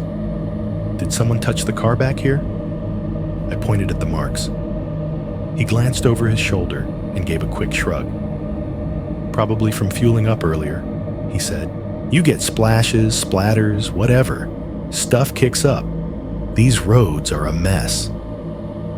"I didn't go near this side at the pump," I said before I could stop myself. In the morning, I had stayed on the driver's side. The pump had been on that side. There had been no reason for me to come around here. "Road grime," my brother added, already walking around to his side. "You're overthinking it, man. It's Vermont. Everything's filthy from the wheels up this time of year." Logically, they were right. There are a dozen ways mud can end up on the side of a car without anyone planting their hand there on purpose. A passing truck could have sprayed it. The lot could have been sloppier than I remembered. Maybe I had brushed against something without noticing. Still, as I got in and shut the door, the image stayed with me. 4 or 5 streaks, roughly the width of fingers, sliding down the paint near where someone's hand would go if they were about to open it. A small, human-sized mark in a day, otherwise coated in white. The heater fan spun up again as my dad started the engine. The church bells in the distance began another round, marking an hour I did not bother to check. As we pulled out of the lot and back toward the house, the sound of snow under the tires rose, steady and unbothered, as if the road had not noticed anything strange at all. Christmas dinner that night felt like a rerun in the best way, and later in the worst. My mom went all in, even though there were only 5 of us around the table. Turkey reheated just right, so the skin crisped without drying out the meat. Mashed potatoes whipped until they were more butter than anything else. Canned cranberry sauce sliced into perfect, wobbling discs that my dad insisted on arranging like some kind of presentation. Rolls warmed in the oven. Gravy in the same chip boat we have had since I was a kid. We sat in our usual places, like the chairs had assigned us years ago, and saw no reason to change it now. The TV in the living room was turned down low, but not off, the hum of a game drifting in from the next room. Every so often, the commentators' voices would rise, a crowd would roar, and then it would sink back to a background murmur. The sounds at our table were mundane and precise. The soft clink of silverware against plates, the scrape of chair legs when someone shifted their weight, the wet sound of cranberry sauce sliding under a knife. My mom fussed, asking if everyone had enough, if the turkey was okay, if the potatoes needed more salt. My dad launched into a complaint about work emails still coming in on holidays from people who have no respect for boundaries. My brother added his own stories about office politics, about a coworker who thought microwaving fish in the break room was acceptable behavior. We moved, inevitably, into heavier topics. Health, because my parents cannot get through a meal without mentioning someone's blood pressure or cholesterol now. Aging, because their friends are starting to get hip replacements and knee surgeries, and those things echo. Politics crept in around the edges. Nothing shouted, nothing thrown, just that weary frustration everyone seems to carry now. I watch them talk and eat and sip from their glasses, and for stretches of time, it was easy to forget the little collection of oddities that had built up over the last day. The weird ring log entries, the streaks on the back door, the muddy prints on the car. All of it felt like it belonged to a different layer of reality, one that ran just under the one where my mom asked if I was eating enough vegetables and my dad asked if my car needed new tires. After dinner, we fell into another familiar pattern. Plates were cleared, leftovers scraped into containers with the wet scrape of plastic against ceramic. The dishwasher door dropped open with its usual hollow thunk, and my mom and brother loaded it with the practiced efficiency of people who have had the same argument about the right way to do it 1,000 times. The machine started up with a low whir and a series of rhythmic sloshing sounds. I drifted back into the living room with my dad, who flipped aimlessly through channels before settling on a post-game show he only half-watched. My brother joined us after a bit, a small foam football in his hand, one of those stress toy things someone had given him at work. "Heads up," he said, tossing it lightly in my direction. I caught it more on reflex than intention. We ended up passing it back and forth across the room, arcs kept deliberately low to avoid the tree. The soft thump of foam hitting palms and fingers became another layer of sound. My mom called out once from the kitchen, "Do not knock anything over," without even looking in. My brother laughed, overthrew one slightly, and we both watched it skim dangerously close to an ornament before bouncing harmlessly off the couch. Eventually, the TV chatter and the soft rhythm of the dishwasher and the quiet thump of the football all blended together into a kind of domestic static. The unease in my chest did not disappear, but it smoothed itself into something easy to ignore. When the question of sleeping arrangements came up again, it was almost casual. "You know," my mom said as she wiped down the counter, "you really do not have to sleep down here. We can set up the air mattress in the office. Might be warmer." I hesitated. For half a second, I considered saying yes. An actual bed, or something closer to one. 4 walls, a door that shut, less glass, less open space. But the picture of that dark little office flashed in my mind.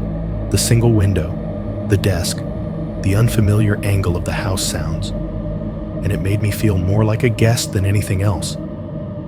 The living room, for all its unease, was still my spot. "I like falling asleep by the tree," I said, aiming for light. "It's my spot. Tradition, right?" My mom smiled, tired but pleased. "I know," she said. "I just thought I'd offer. The sofa bed's not getting any younger. Neither is my back," I joked. "If I complain in the morning, you can say, 'I told you so.'" "Deal," she said. To you, the person hearing this on a horror channel, it probably sounds like stubbornness bordering on stupidity. Sitting here now, replaying it, I think you might be right. But at the time, it was nostalgia more than anything else. I wanted that one thing to be the same. I wanted to go to sleep under the tree and wake up to the light coming through those curtains and pretend, just for a few hours, that the world outside this house had not spent a year grinding my nerves down. One by one, the evening wound itself down. My brother and his girlfriend went upstairs first, yawning their way up the steps, the wood creaking under their feet. My mom followed not long after, pausing at the edge of the living room to look at the tree like she was checking that everything was in its place. "You sure you're okay down here?" she asked one more time. "I'm sure," I said. "Go sleep. I'll lock up." She nodded, trusting, and disappeared up the stairs. My dad stayed a little longer, watching the end of whatever show he had stumbled onto, then pushed himself to his feet with a grunt. "Turn off the gas when you're ready," he said, nodding toward the fireplace. "Don't fall asleep with it on full blast." "I won't," I said.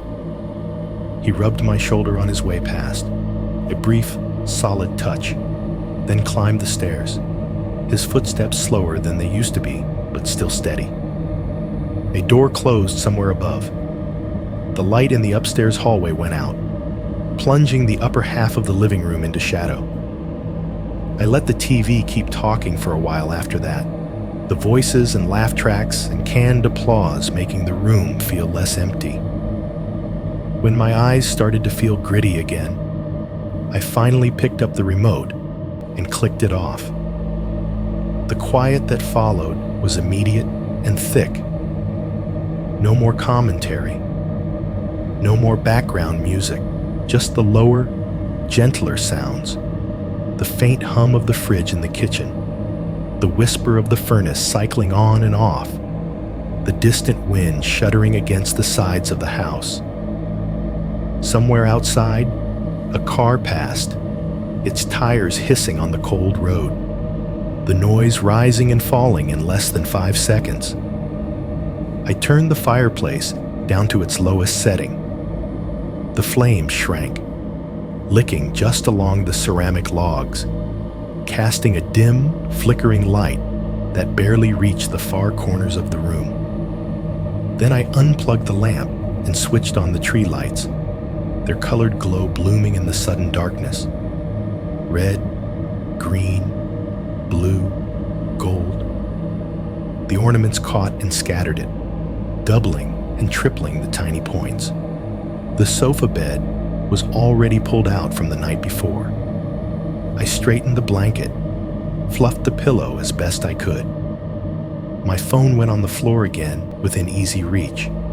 Screen dark, but the weight of it against the wood, reassuring in a way I did not want to analyze too much. Just before I lay down, I glanced toward the kitchen, more out of habit than concern. From where I stood, I could see part of the sliding glass door. The curtain was halfway drawn, leaving a broad rectangle of glass exposed, reflecting the interior of the room back at me like a shallow mirror. I saw myself first. A slightly distorted figure in a t-shirt and sweats, framed by the shimmer of the tree lights. The couch, the coffee table, the pale blur of the ceiling. It all floated on the surface of the glass. Then, for half a second, something else. Behind my own reflection, just at the edge where the deck would begin, there was a shape. Taller, darker, less defined than anything inside the room. It did not have features, not at that distance, not with that glare. It was just an area of black that seemed denser than the rest of the night. It had the right height, the right width, the right wrongness to read as a person standing just outside, not pressed to the glass, but close enough to see in. My breath hitched. Every part of me went still. The image held for a heartbeat, maybe two. Then the furnace kicked on with a low boom, the vibrations shifting the reflections on the glass. The tree lights flickered subtly as the blower drew power. The dark shape smeared, blended back into the general mass of night beyond the deck. I blinked, hard. The only thing left in the glass was my own outline and the faint suggestion of the room around me. "Okay," I said out loud, my voice too loud in the quiet. "You're tired, that's it." I laughed once, a short, nervous sound that did not entirely convince even me. Still, I turned away. I did not go closer to the door. I did not check the lock. I did not pull the curtain all the way across. I lay down on the sofa bed under the tree, pulled the blanket up to my chin, and stared at the ceiling until the colored lights blurred, and eventually, sleep caught up to me. It was easier, in that moment, to let the reflection lie than to risk finding out what might be standing just beyond it. When the dream started, it felt so normal that I did not realize it was a dream. I was not in my parents' house in Vermont anymore. I was in my aunt's old place in Connecticut, the one she sold years before she died. I had not thought about that house in a long time, but in the dream, it was laid out perfectly, like my brain had just pulled it off a shelf and dusted it off. We were all crammed around the long dining table she used to drag into the bigger room for holidays. The tablecloth was the same one she always used, white, with a pattern of faded red flowers along the border. There were more people there than should have been. Not just my parents and my brother, but cousins, second cousins, a couple of my aunt's friends I barely remembered, all squeezed in shoulder to shoulder. My aunt herself sat at the end closest to the kitchen, where she always did, in the chair that had a tiny wobble if you leaned back too far. It was Christmas dinner. In that way, only family dinners can be. Chaotic, but balanced. Forks clinked against plates.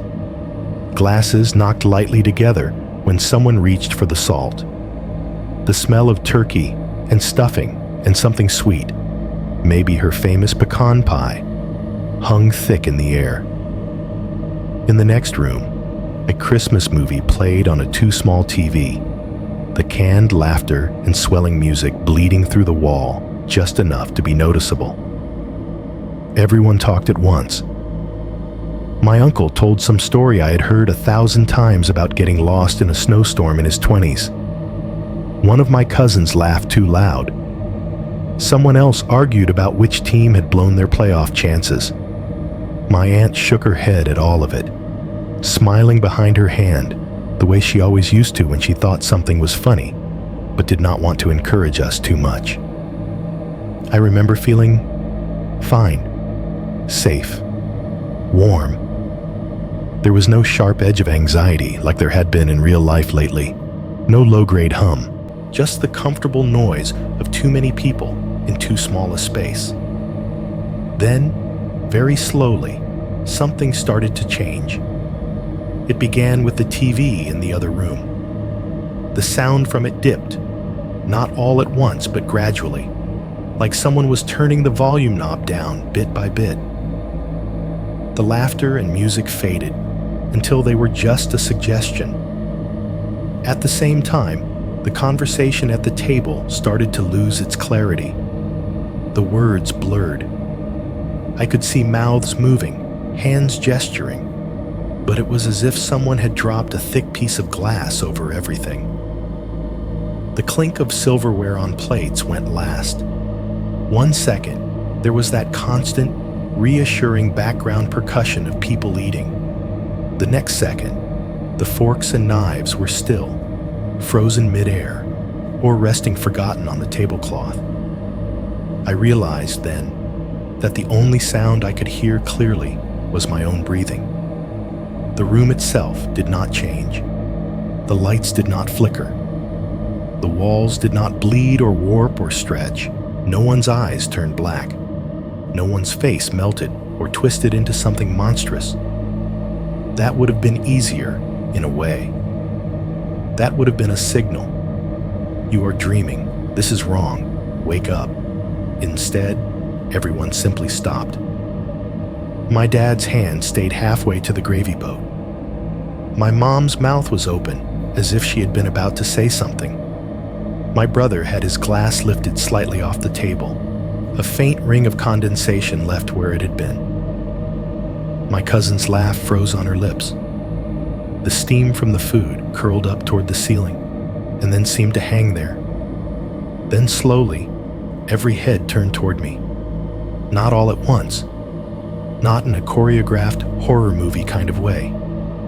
It happened in a scattered pattern. One person's eyes shifted in my direction, then another's,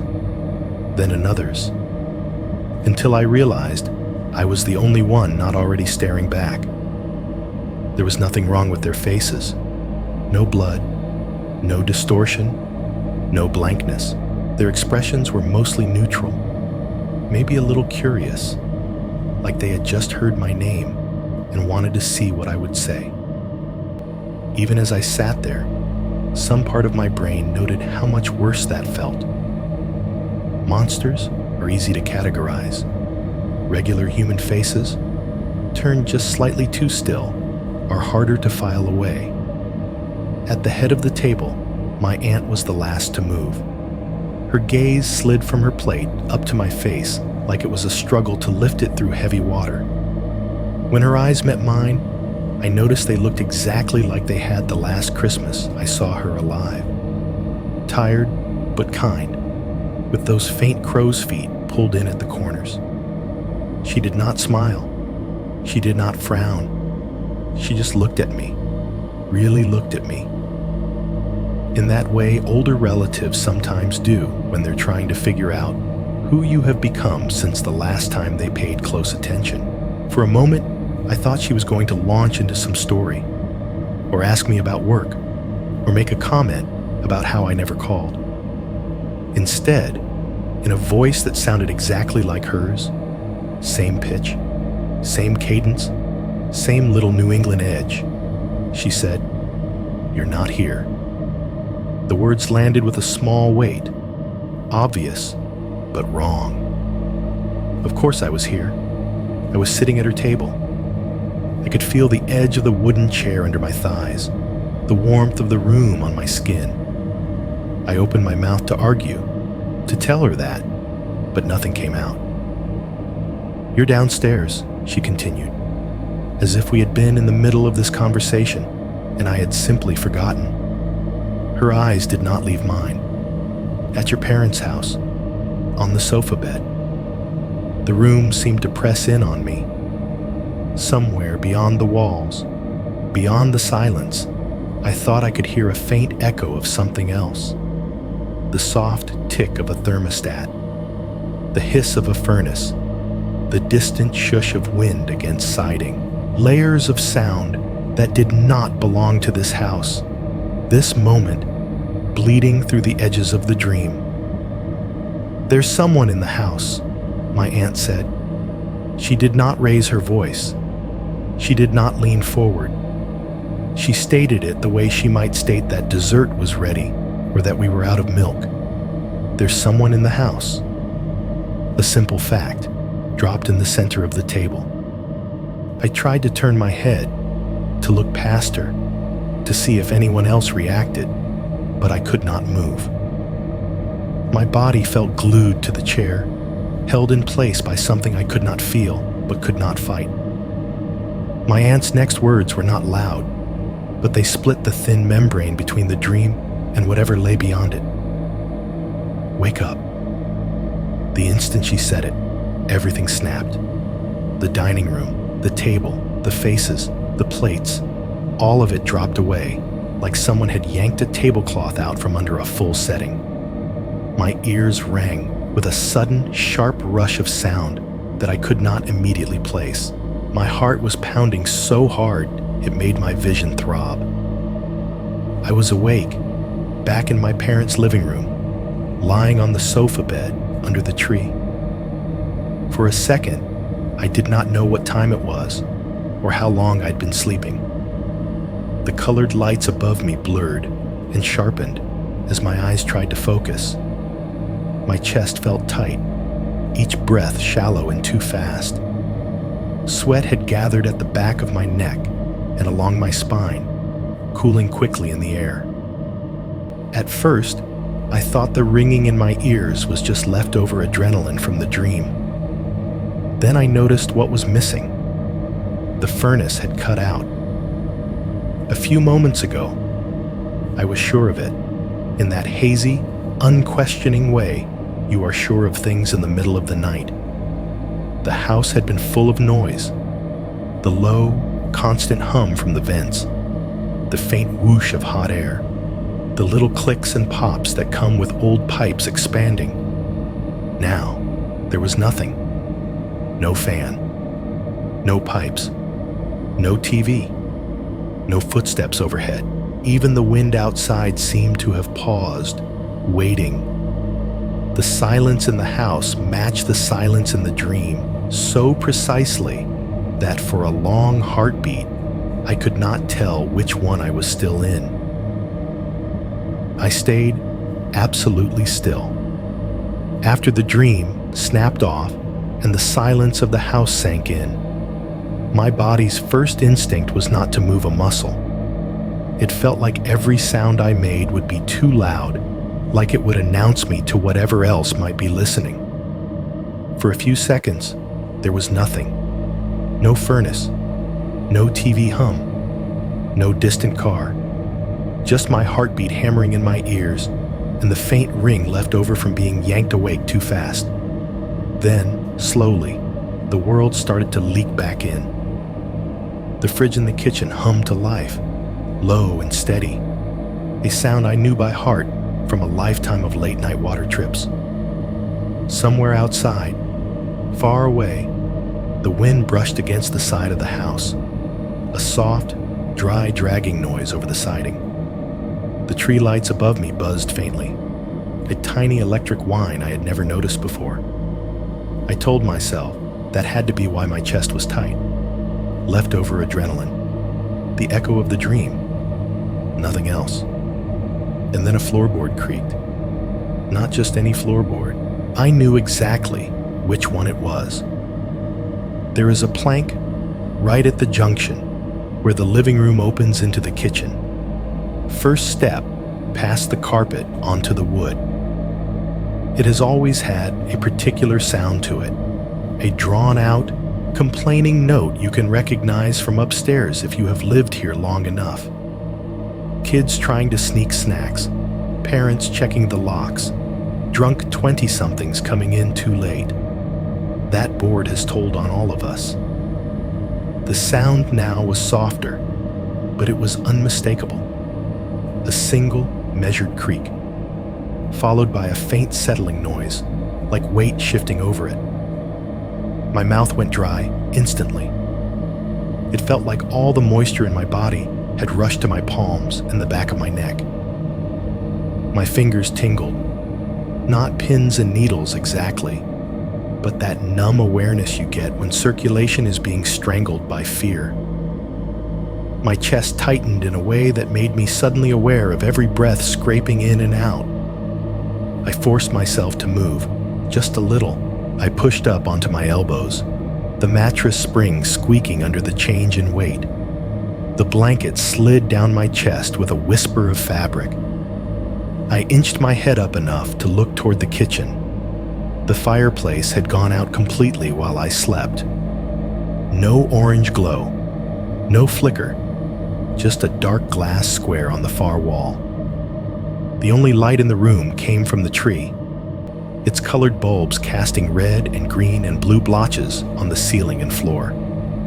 Beyond that radius, the edges of the room dissolved into shadow. The doorway into the kitchen sat right at the edge of that light. The trim caught a little color, making it look almost painted. The space inside the frame was darker, an open rectangle where the tree's glow could not quite reach. In that rectangle, there was a shape. At first, my brain tried to make it into part of the house, a coat rack that had always been there, a shadow from a lamp, something ordinary. But the angles were wrong.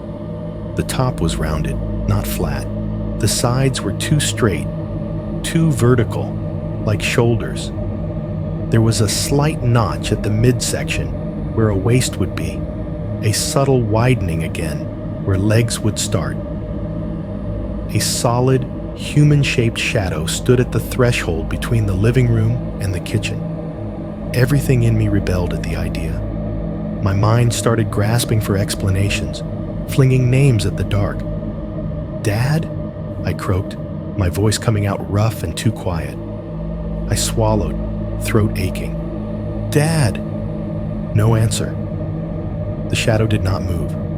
It did not tilt its head the way my dad does when he is half asleep and trying to focus. It did not shift its weight, did not scratch, did not cough. It just stood there, perfectly still. "Chris?" I tried, a little louder this time. My brother's name felt thin in the air, a piece of thread I was hoping someone would grab. Nothing. The silhouette stayed exactly where it was, a void cut into the doorway, blacker than the darkness around it. It had no eye shine, no gleam of glasses, no lit edge from a phone screen. It was as if something had been carved out of the night in the shape of a man and set down at the entrance to the kitchen. I became acutely aware of how exposed I was. Lying flat on the sofa bed, no real cover, the tree lights making me the brightest object in the room. I felt like a specimen under glass, lit up and pinned down. My phone. The thought came not in words, but as a sudden, urgent image. My hand closing around it, the glow of the screen, a flashlight, a call, something. I reached sideways, fingers fumbling along the sheet, and then down toward the floor where I had dropped it earlier. The fabric of the blanket rustled, loud as thunder in my own ears. My knuckles brushed the wood. Plastic tapped once against the base of the couch. A small, hollow talk as my fingers bumped the phone and pushed it an inch. The shadow in the doorway did not react, at least not in any way I could see. I wrapped my hand around the phone, the case slick and too warm from where it had been resting near the vent. My thumb hit the side button by instinct. The screen sprang to life, bright and blue-white in the dark. The sudden light made me squint. It also spilled across the room, catching the edge of the coffee table, the curve of the couch, the nearest branches of the tree. And, for a brief second, it lit the figure in the doorway. He was about the height of my dad, maybe a little shorter. Average build, not particularly large, not thin enough to look fragile. He wore a dark jacket zipped up to the throat, the fabric dull rather than shiny, the kind you buy for warmth, not style. On his head, a beanie or a hood, I could not tell which, hugged his skull, casting more shadow over where his face should have been. His arms hung at his sides, not limp, not stiff. His hands were just shadows, no glint of jewelry or watch. The way he stood was what struck me most. Not the loose, half-slouched posture of someone wandering to the kitchen for a glass of water, but something squared up, deliberate, feet planted, shoulders level, facing directly toward the sofa bed and the tree, facing directly toward me. The moment felt stretched, gelatinous. My brain scrambled to overlay familiar features onto what I saw. If I just changed the angle a bit, if I just imagined a different color jacket, maybe it could be my dad after all, or my brother playing some awful joke. Before I could force any of those illusions to stick, the man moved.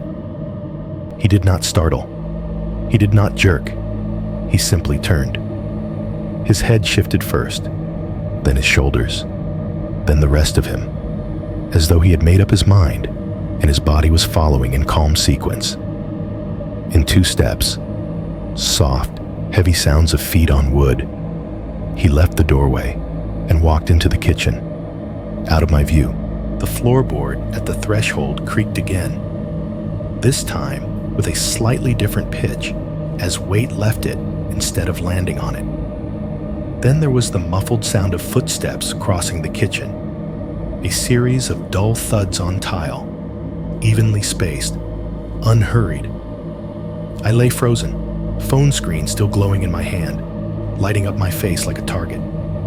My thumb hovered over the icons, instinct fighting instinct. Call someone, hide the light, run, stay still. The footsteps stopped. From the direction of the back of the house came a faint rattle, metal against metal. It was a sound I recognized too late. The small, jerking clink of the sliding door lock being tested, then turned. A dull thunk as it hit the end of its latch.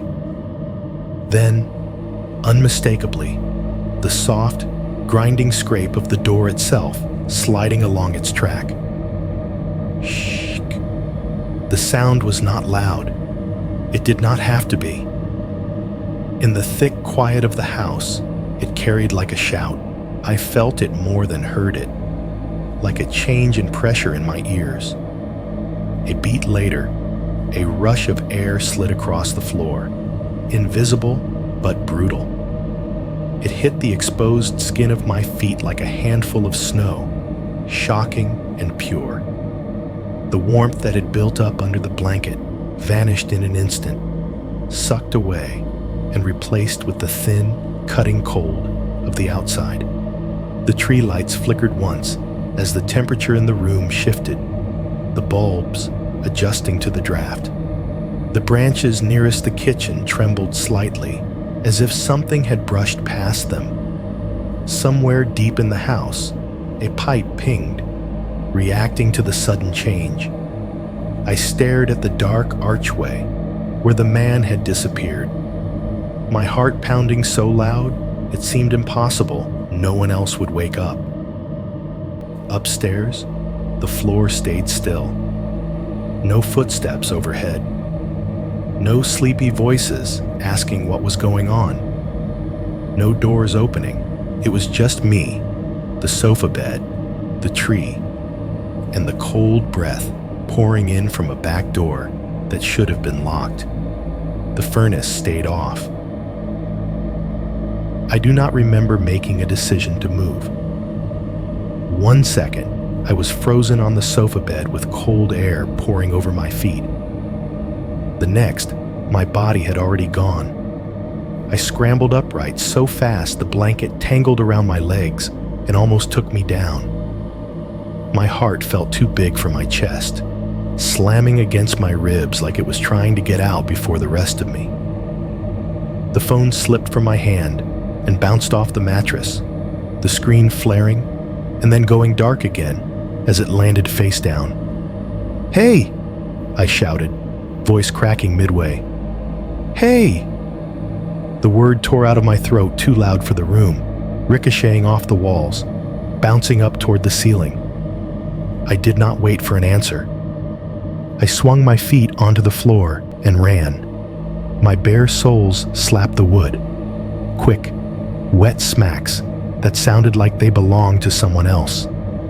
The cold that had crept in from the kitchen surged to meet me as I crossed the living room, sharp enough to make my ankles ache.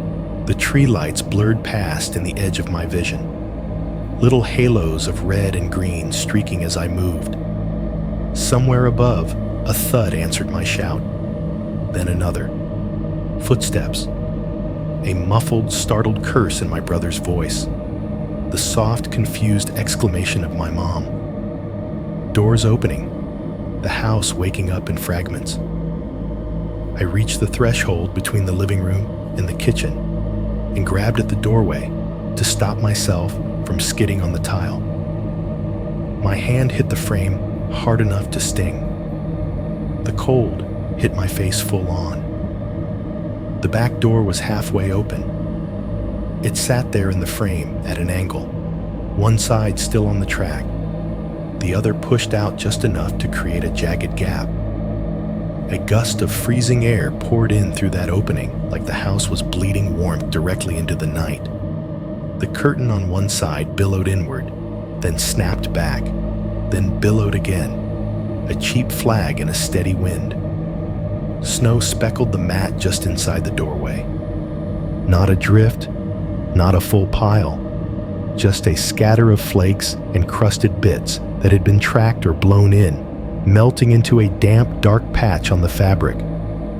For a half second, my brain offered up the image of the man from the doorway still standing there, just out of sight, pressed against the edge of the frame. I braced for a hand to shoot in, for a shape to lunge. Instead, there was nothing. Just black, beyond the rectangle of the door, the vague white slope of the deck catching faint light from the kitchen, and the endless dark of the woods beyond that. Behind me, upstairs, someone's feet hit the landing with a heavier thump. "What's going on?" my brother called, voice thick with sleep and something sharper. Before I could answer, the overhead kitchen light snapped on. My dad flipped the switch near the hall, and the room exploded from dim to harsh in less than a second. The old fluorescent fixture flickered once, twice, then steadied, washing the cabinets, the table, the pale tile floor, in a flat, unforgiving brightness. The sudden change made my eyes water. In that light, the scene looked almost staged. The fridge humming steadily, the table pushed in, the counters clear, and the back door, definitely, undeniably open. My dad stood there in pajama pants and an old t-shirt, feet bare, hair standing up at odd angles. His face shifted rapidly, from confusion to irritation, to something like concern as he took it in. "What the hell?" he said. By then my mom had reached the top of the stairs, one hand gripping the banister, the other covering her mouth. She wore a robe over her nightgown, the belt quickly knotted, breathing fast enough that I could see the fabric rise and fall. My brother and his girlfriend were a step behind my dad, eyes wide, both of them blinking against the light.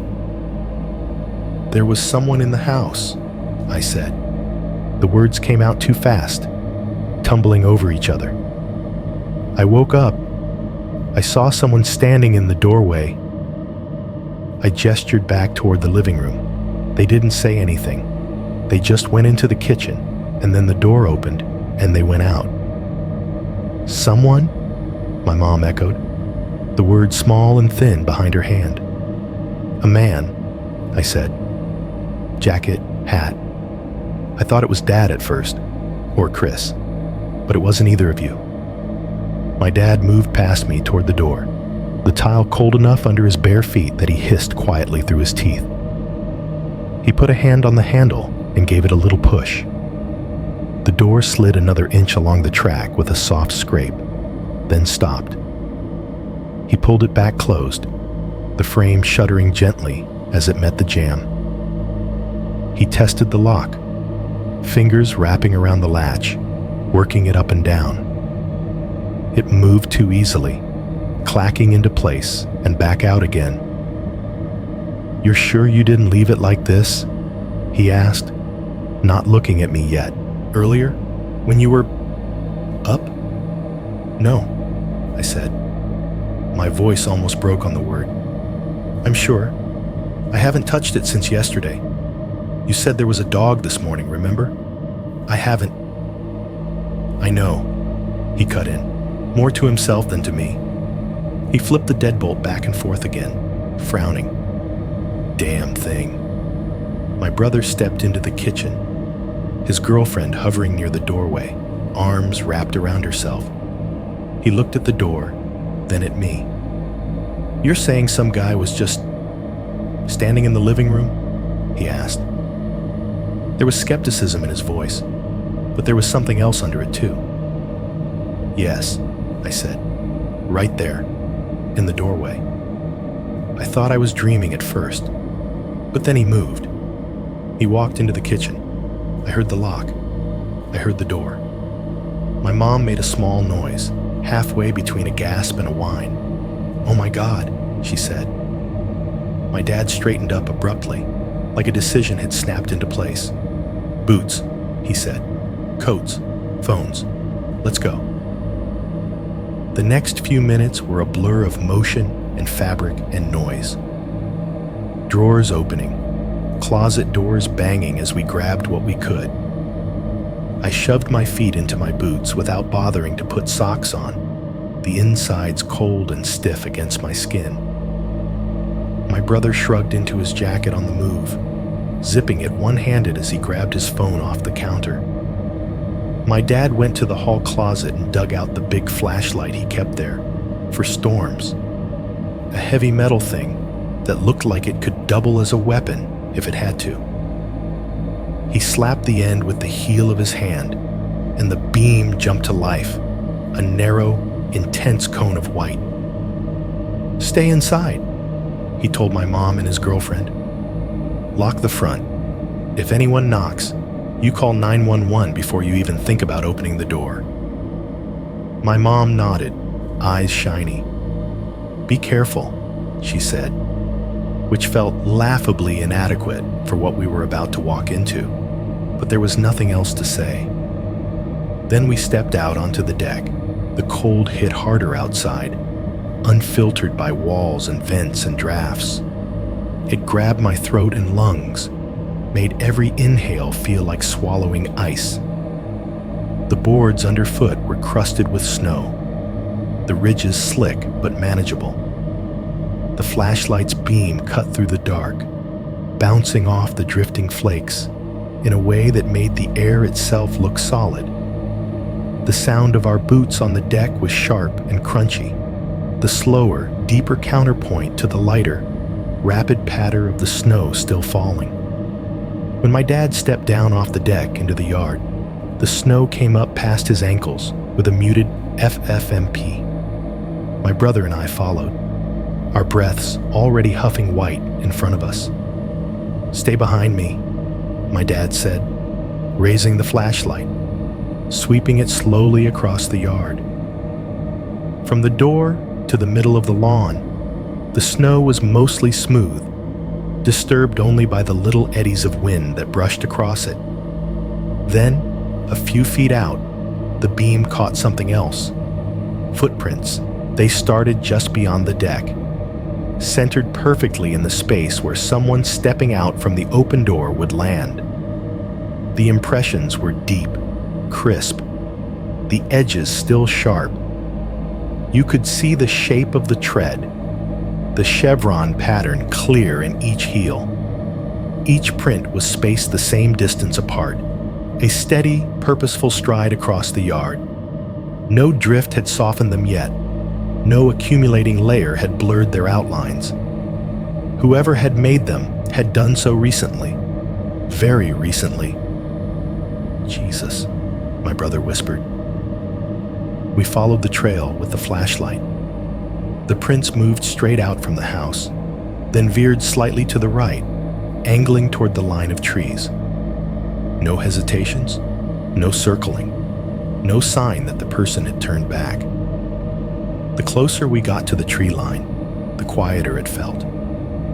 The house lights pooled weakly around its base, but beyond that, the woods drank much of the glow.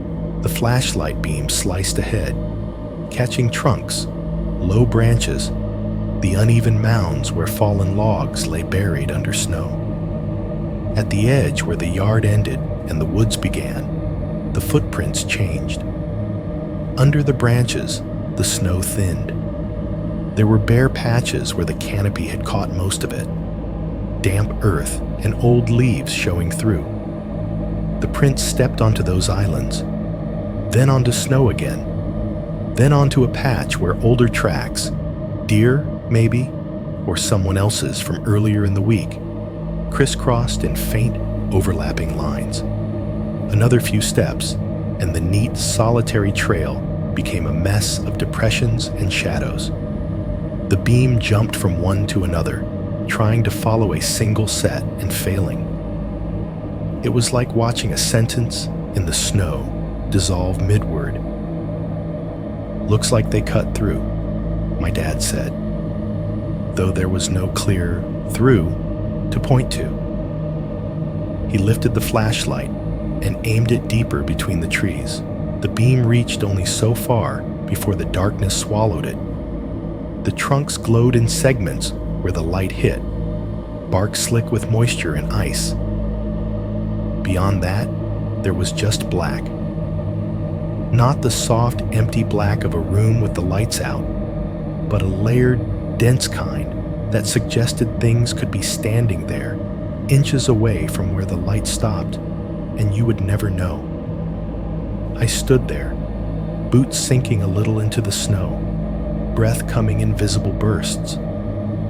My cheeks burned from the cold. My chest still pounded. The sensible part of my mind was busy trying to calculate how long a person could have had to get away, how far they could have gone, whether they might already be halfway to the road. But another part of me, the deeper, older part that does not care about time or distance, was focused entirely on the darkness between the tree trunks.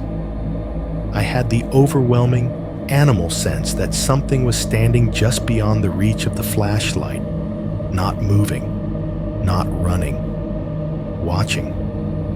The hair on the back of my neck prickled. My shoulders tightened.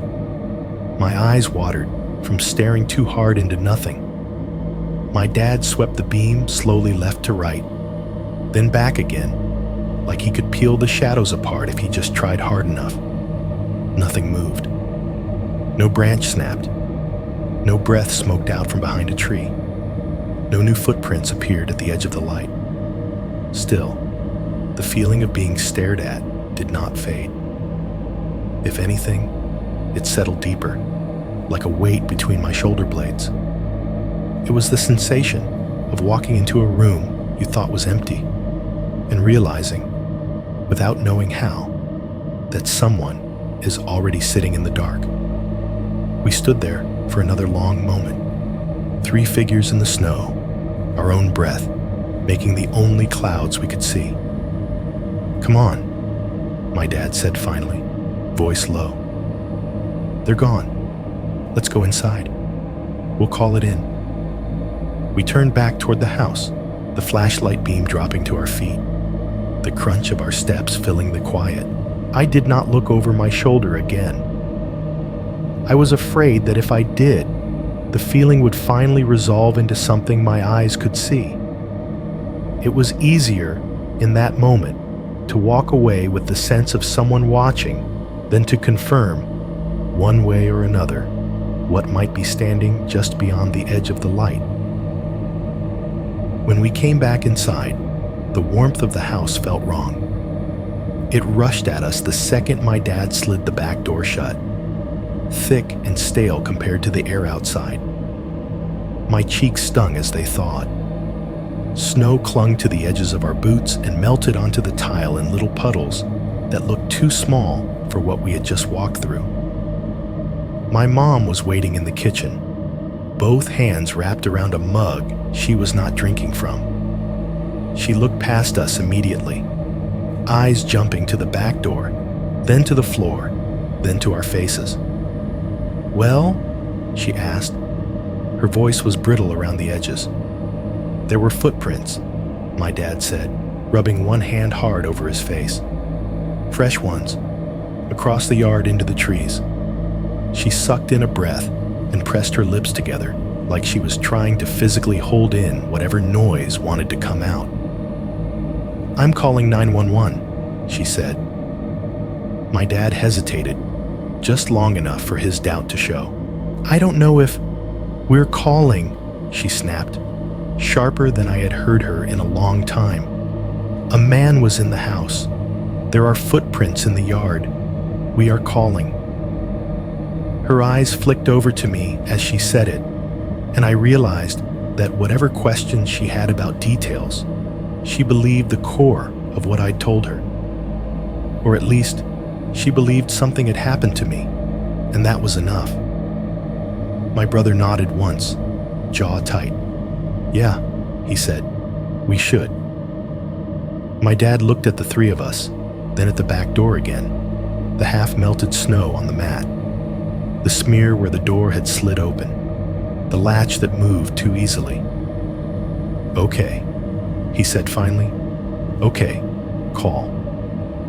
The sound of the landline dialing was strangely loud in the kitchen. We still have one of those old cordless phones with big buttons and a little green backlit screen, the kind that beeps with each number you press. My mom's fingers shook just enough that she hit one wrong digit and had to start over.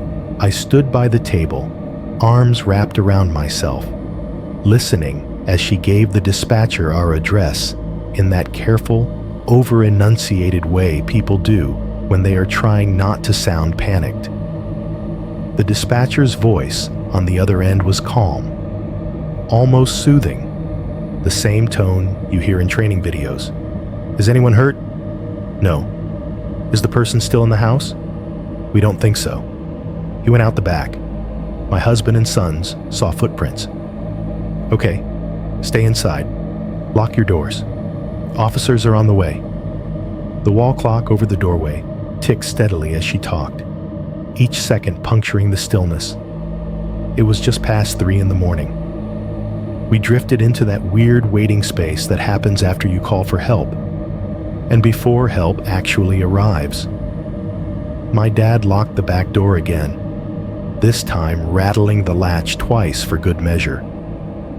My brother peered out through the front curtains as if he might see headlights before anyone else. His girlfriend stood near the bottom of the stairs, arms folded, one hand twisting the fabric of her sleeve. I found myself back in the living room, halfway between the sofa bed and the edge of the tree's light, staring at the spot in the doorway where the man had stood. It looked like nothing now, just an empty rectangle of air, the faint shadow of the ceiling beam cutting across it. Within 15 minutes, we heard the distant whine of a siren, low at first, then rising as it came closer.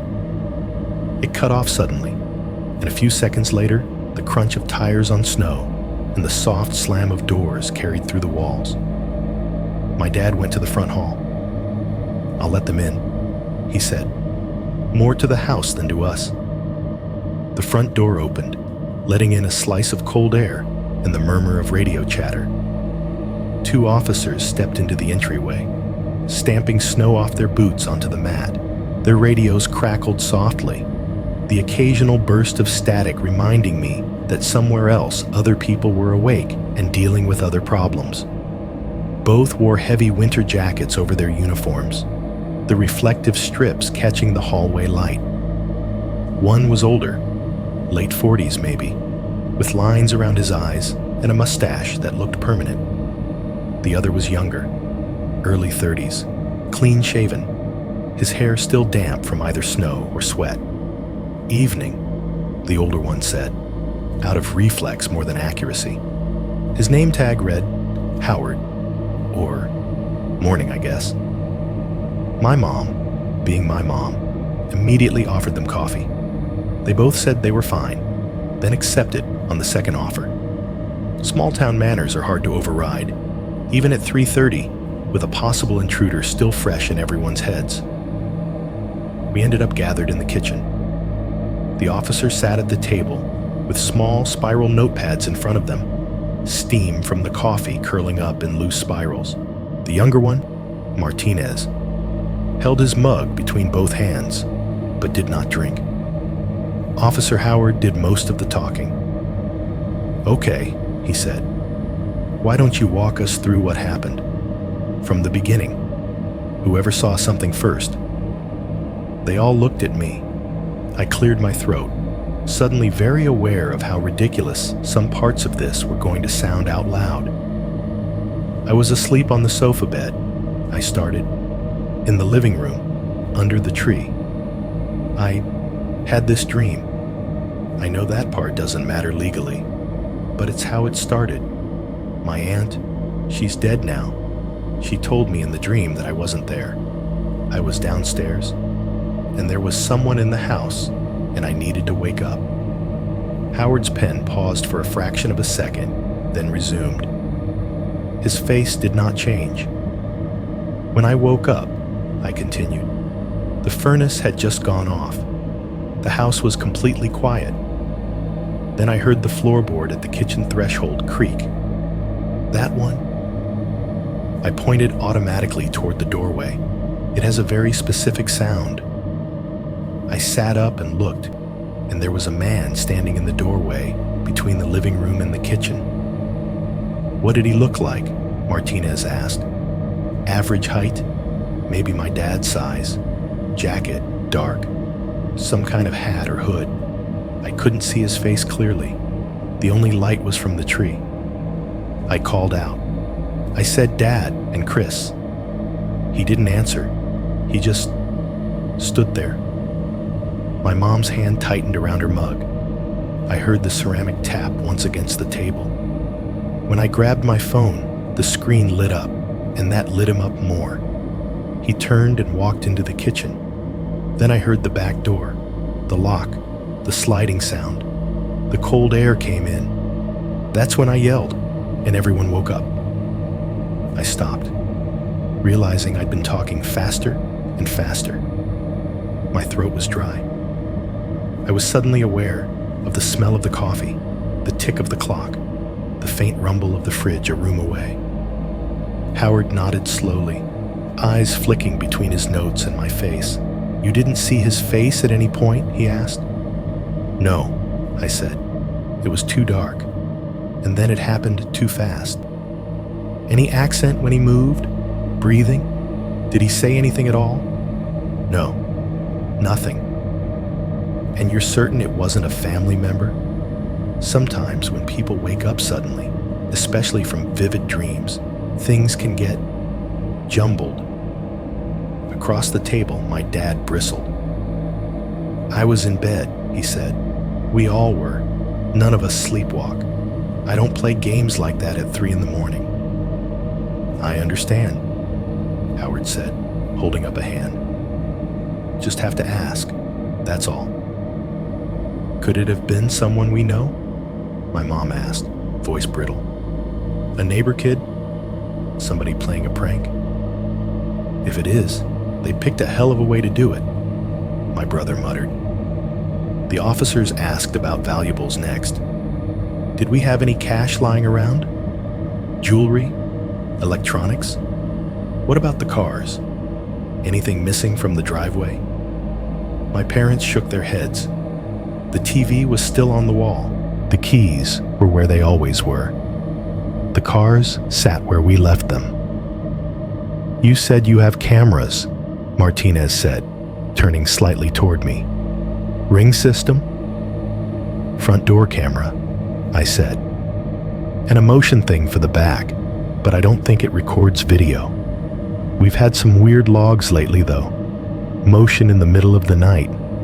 No clips attached. We'll have a look at the logs before we go, he said, and made a note.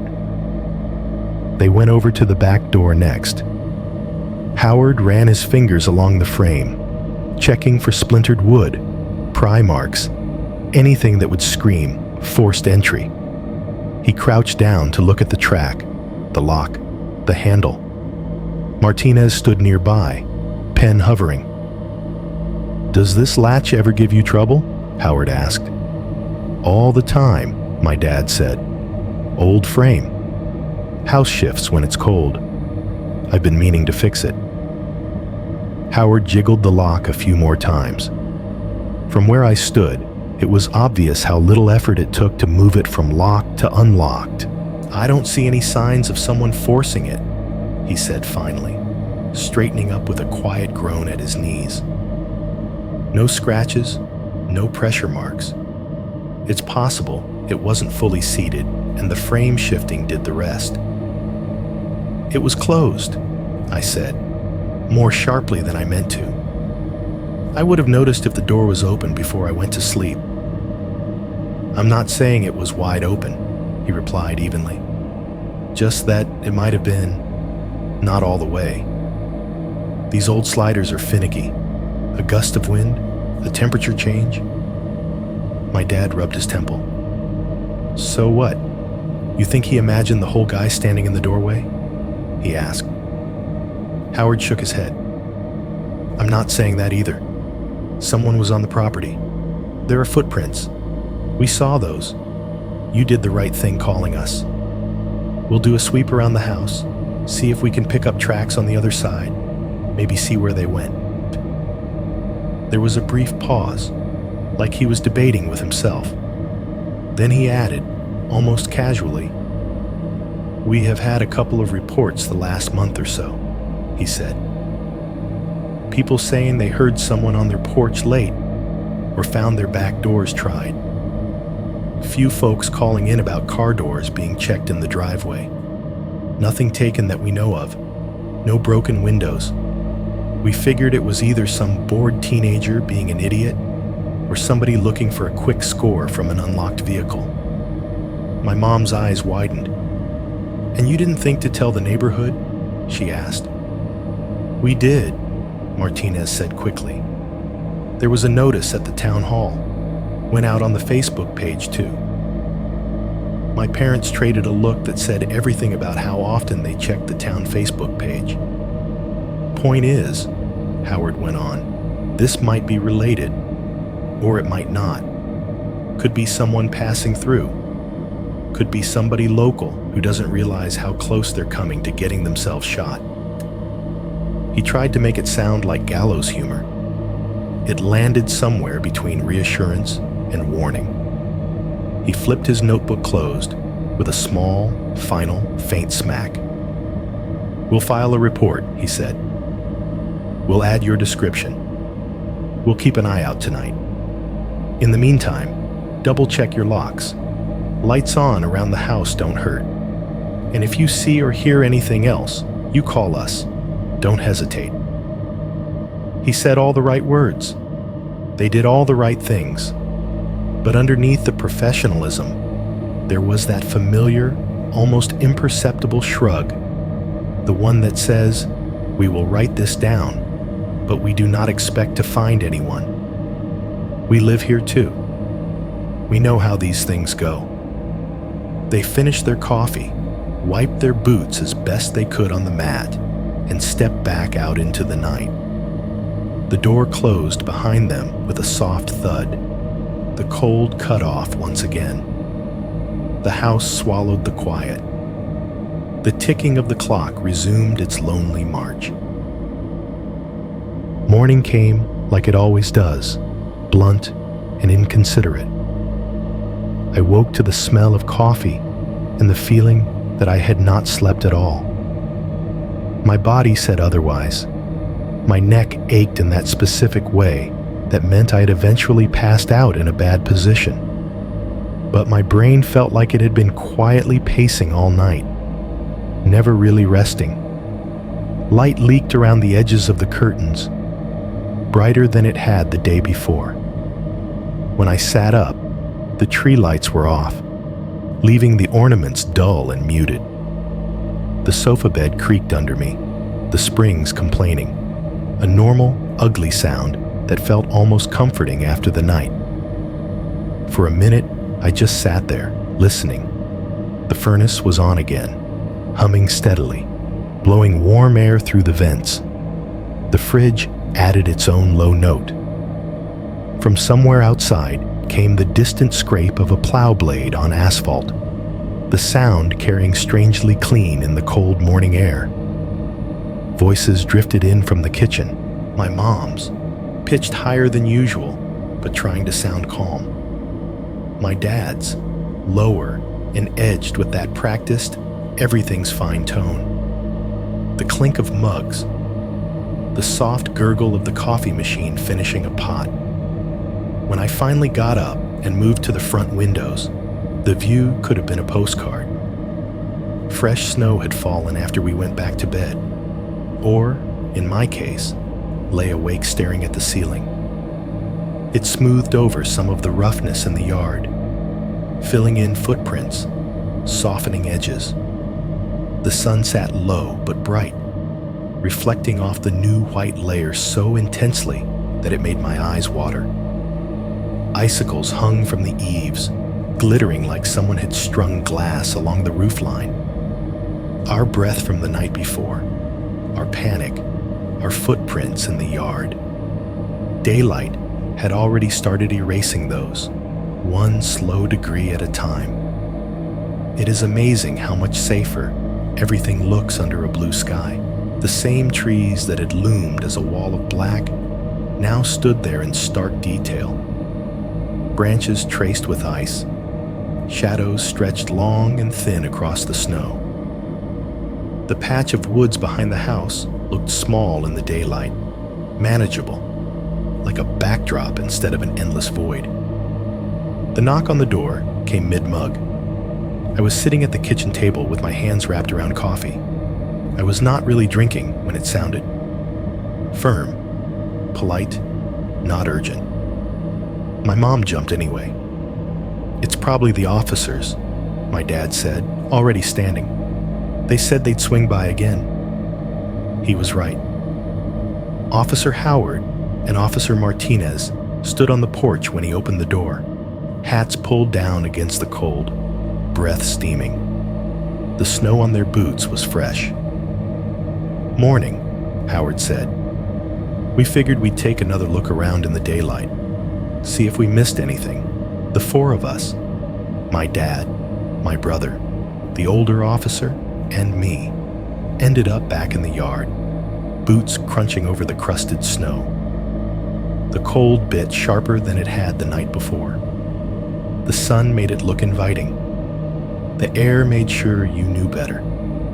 The trail of footprints across the yard was still there, but softer now. The edges had rounded, sun and wind smoothing out the sharp lines I remembered from the flashlight beam.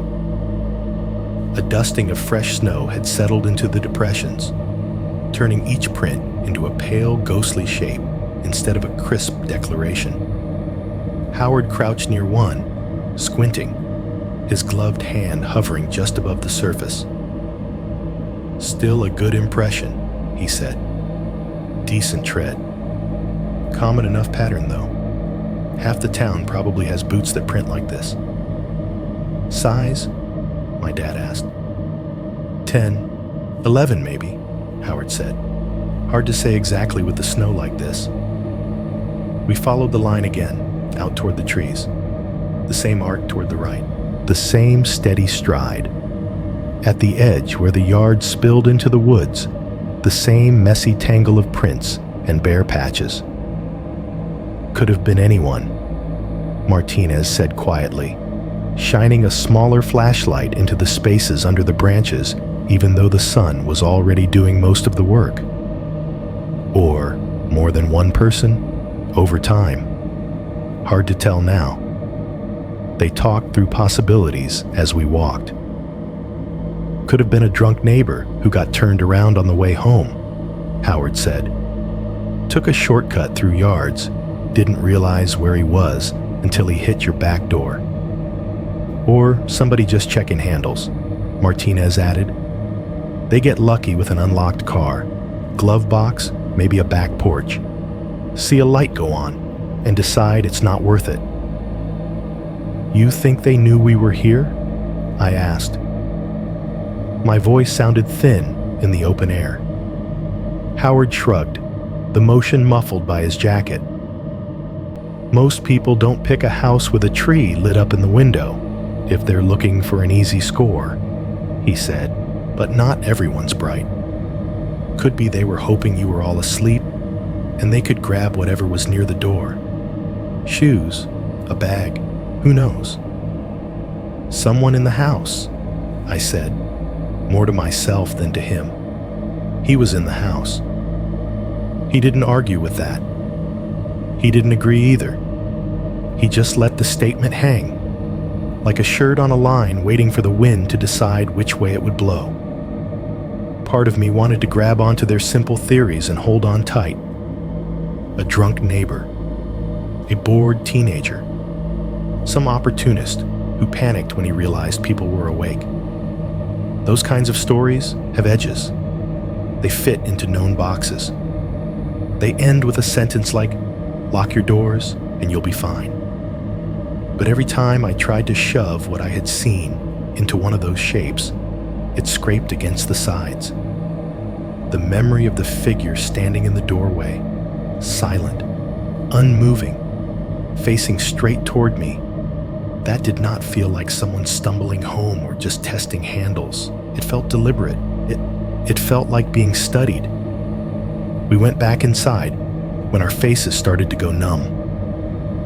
The officers wanted to see the ring footage, so we moved to the small desk in the corner of the living room where my dad kept the router and the family laptop.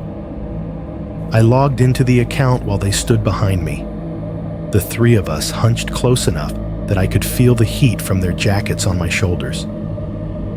The Ring dashboard popped up with its cheerful blue and white interface, completely at odds with why we were there. I scrolled to the night before. Little gray rectangles marked motion events. Motion detected, front door, stacked in a neat column, each with a timestamp. The timeline bar at the bottom of the screen showed the last 24 hours as a thin strip of video. Okay, I said. I woke up around, 3:15? Call came in at 3:21, Howard said, glancing at his notebook. I dragged the timeline back to around 3 o'clock. The soft beep of the interface sounded each time I released the mouse. A tiny digital tick overlaid on the faint sound of the furnace in the background. I moved the slider forward a little, back a little. The timestamp numbers rolled under my cursor. We opened the clip closest to that time. The front porch appeared on screen, washed in the pale glow of the camera's night vision. It showed exactly what you would expect. The short walkway, the patch of driveway, the road beyond, empty. No motion detected, the text on the side said. No movement flickered in the frames as we watched them speed up. Just occasional snow blowing across the view, like static. I skipped to the next event. Motion detected, front door, 1:12 a.m. Footage of my brother stepping out to throw something in the outside trash bin, pulling his hoodie tighter around himself as he hurried back in. The officers noted it, not interested. We scrubbed forward. 8 minutes of nothing. 10. The interface beeped each time I moved the slider. The The trackpad clicked softly under my fingers. The house sounds, coffee machine gurgling from the kitchen, someone shifting upstairs, layered underneath. There was nothing around 3:15. No events, no clips. The last recorded motion before my wake-up was that 1:12 clip of my brother. After that, the next event was the officer's arrival at the front door, their shapes appearing in the frame, distorted by the fisheye lens.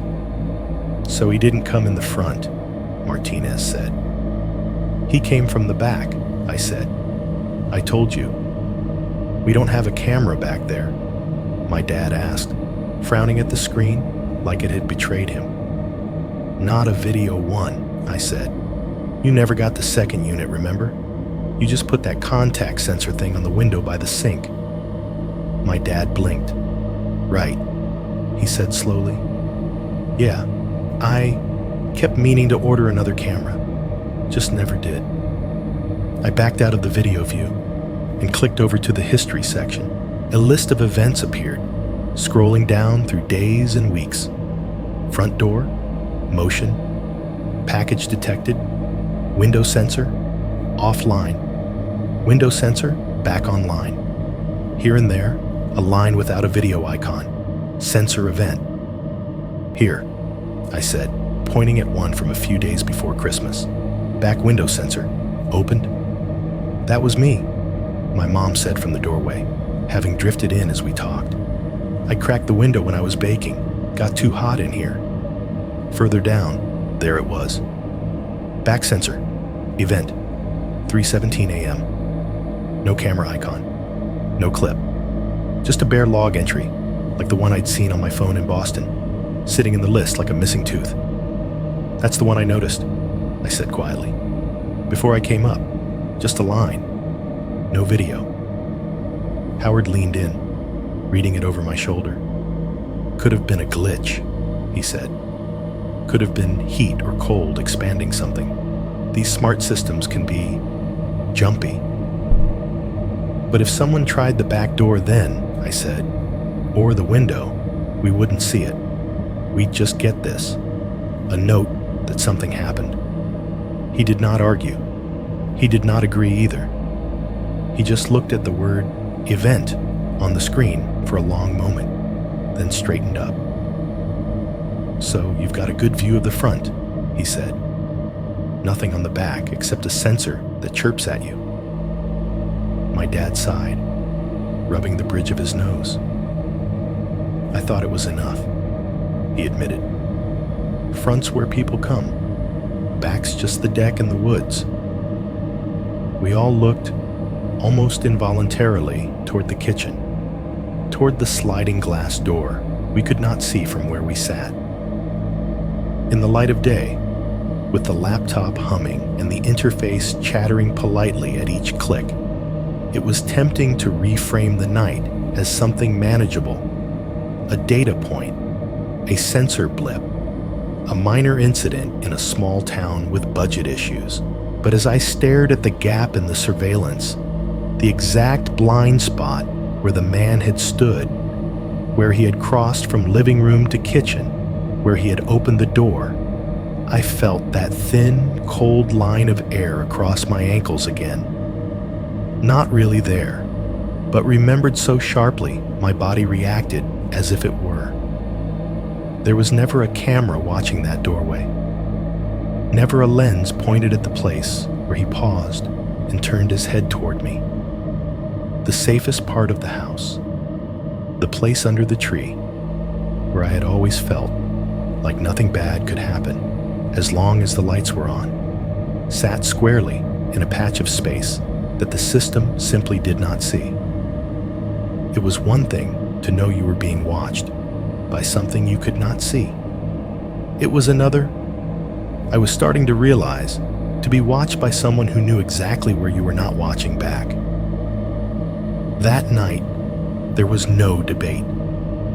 "I'm not letting you sleep down there again," my mom said, tone leaving no room for argument. "You're taking the office. We'll blow up the air mattress." For once, I did not push back. The image of the man at the doorway, the rush of cold air, the open back door, all of it was still too close to the surface. Nostalgia, tradition, that my spot under the tree, nonsense I'd clung to the night before. It all felt childish now, like insisting on sitting in the same chair on a plane after you've watched footage of one going down. We dug the air mattress out of the hall closet, the plastic crinkling loudly as my mom unfurled it on the office floor. The little pump whined, filling the room with its mosquito-like buzz. The mattress swelled and rounded, the seams stretching, the surface taking on that peculiar tautness that never quite feels like a real bed. The office itself was small, a desk pushed under the window, a filing cabinet in the corner, a narrow bookshelf lined with old paperbacks and tax folders. The walls were closer than in the living room, the ceiling lower. It should have felt safer, I guess, less exposed. 4 walls, 1 door, 1 window. It mostly just felt unfamiliar. The soundscape was different up there. The furnace was quieter, just a distant thrum through the floor, instead of the full-body hum I knew from downstairs. I could not hear the fridge at all. Instead, the dominant noises were smaller, sharper things. The occasional tick of the baseboard heater, the minor crack and sigh of wood contracting as the temperature outside dropped. The wind sounded farther away, filtered through insulation and siding before it reached my ears. Every house has its own language.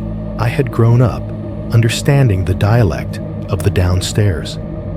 The particular way the floor creaked outside the bathroom, the double click of the thermostat, the way sound traveled up the stairwell. Lying in the office, it felt like being dropped into a conversation already in progress in a language I only half understood. My mom fussed with the blanket and pillow longer than necessary, smoothing the fabric, tucking the corners in as if she could secure the night itself that way. "If you need anything, we're right down the hall," she said, pausing in the doorway. "I know," I said. She looked like she wanted to say more. Something reassuring, maybe. Something that would end with, "It's over," or "You're safe now." But nothing came. She settled for a small, tight smile and pulled the door mostly closed, leaving it open just a crack. I lay on my back on the air mattress, staring at the ceiling. It was plain white. No cracks to trace, no water stains to make shapes out of. The room felt too clean, too neutral, like a guest room in a house that was technically yours but did not quite belong to you. My phone was in my hand. I scrolled without really seeing anything. Thumb moving on autopilot. Email, news, social media, the group chat. I typed and erased the same message to a friend in Boston 3 times. You ever had something happen that you can't explain, but everyone else wants to explain for you? It sounded dramatic. It sounded like I was fishing for attention on Christmas. I deleted it again. Instead, I sent something small, something that looked normal. "Merry Christmas, man. Vermont's cold as hell." He texted back a string of emojis and a photo of his own living room. Tree lit up, friends on the couch, beers in hand. It looked like a different universe. Time dragged itself forward in 10-minute chunks. The house settled. A car passed once on the road outside, its tires hissing briefly on the cold pavement, then gone. My eyes got heavier, then snapped open again. My body refusing to slide all the way back into the vulnerable place it had been the night before. At some point, I checked the clock on my phone. 2:07 a.m. The numbers glowed blue-white in the dark. That was around when I heard it, not from the hallway. Not from the office, from below. It was faint, filtered through layers of floor and air, but it cut in exactly the wrong way. A soft, dragging sound that had become very specific in my mind. Shh. Like something heavy, but guided, moving along a track. Not the loud, clear scrape of the back door being flung open, like the night before. More like a test, a partial slide, as if someone put their hand on the frame and eased it just far enough to feel where the resistance started. I held my breath. The baseboard heater clicked once and went quiet. The house sucked its own sound back in, like it was listening too. For a few seconds, there was nothing. Then, maybe, and I will never swear I did not invent this part afterward, but it's what I remember. The muffled clink of glass, the faint scrape of a chair leg, little domestic noises that should have belonged to dinner or breakfast, not 3 a.m. Every muscle in my body went rigid. My fingers locked a little around the phone. I realized I was holding it like a weapon, which was laughable, but I did not loosen my grip. In that suspended silence, I became acutely aware of how exposed my family was, in a way I had never really considered before. My parents sleeping in their room at the end of the hall, my brother and his girlfriend in the spare. Doors between us in the living room, sure, but not locks, not distance, just surfaces that sound could slip under and through.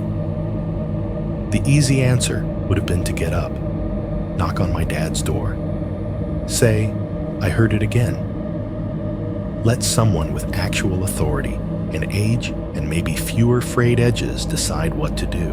But the image that came with that thought was not my dad rolling out of bed and grabbing the flashlight. It was me stepping out into the hallway, tiptoeing to the stairs, looking down into the living room, and seeing someone standing at the bottom of the steps.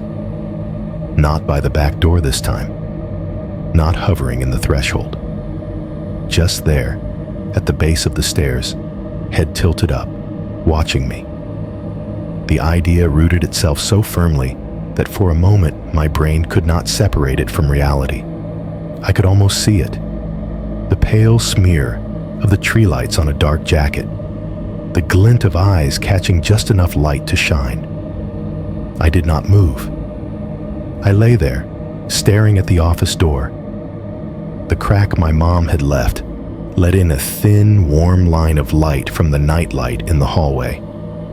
The door handle sat completely still, a dull brass curve against the painted wood. Every creak of the house, every tick of the heater, ran through my nervous system like electricity. Minutes passed like that, maybe hours. I stopped checking the time because each time I lit the screen up, the small circle of light felt like a beacon anyone downstairs could see. At some point, the furnace kicked back on, the low rumble coming up through the floor and filling the space between my ears. The normal sounds started again, one by one. Pipes groaned. Something in the wall clicked.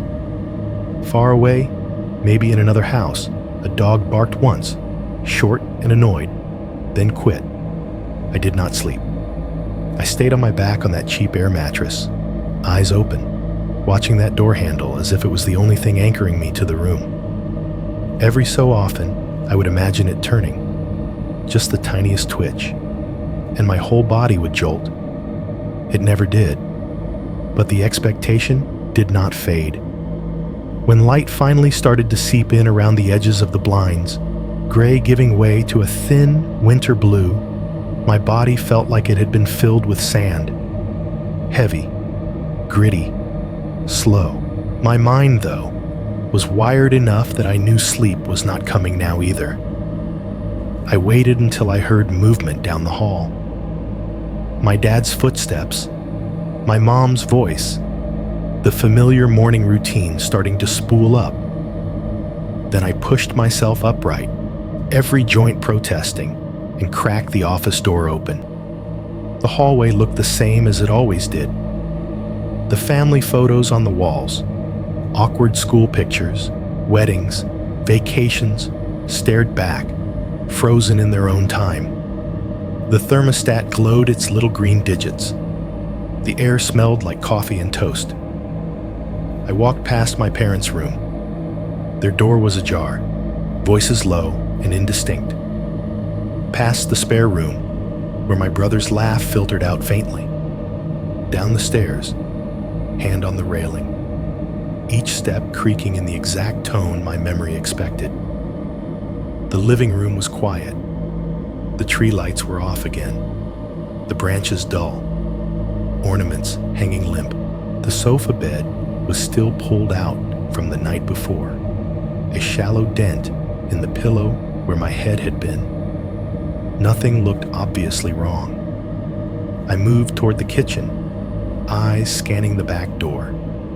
The curtain hung still. The glass showed only the reflection of the room and the weak daylight beyond. The latch sat in its place, turned down. No snow on the mat, no wet footprints, no sign of the door having opened. It would have been easy then to decide I had imagined the sounds, that it had been dream echo, the brain replaying last night's terror in a quieter, less dramatic way, that nothing had happened at all. I turned back toward the living room, ready to let that false comfort settle in, just for a minute. That was when I saw the blanket. We had left the sofa bed unmade when I went upstairs.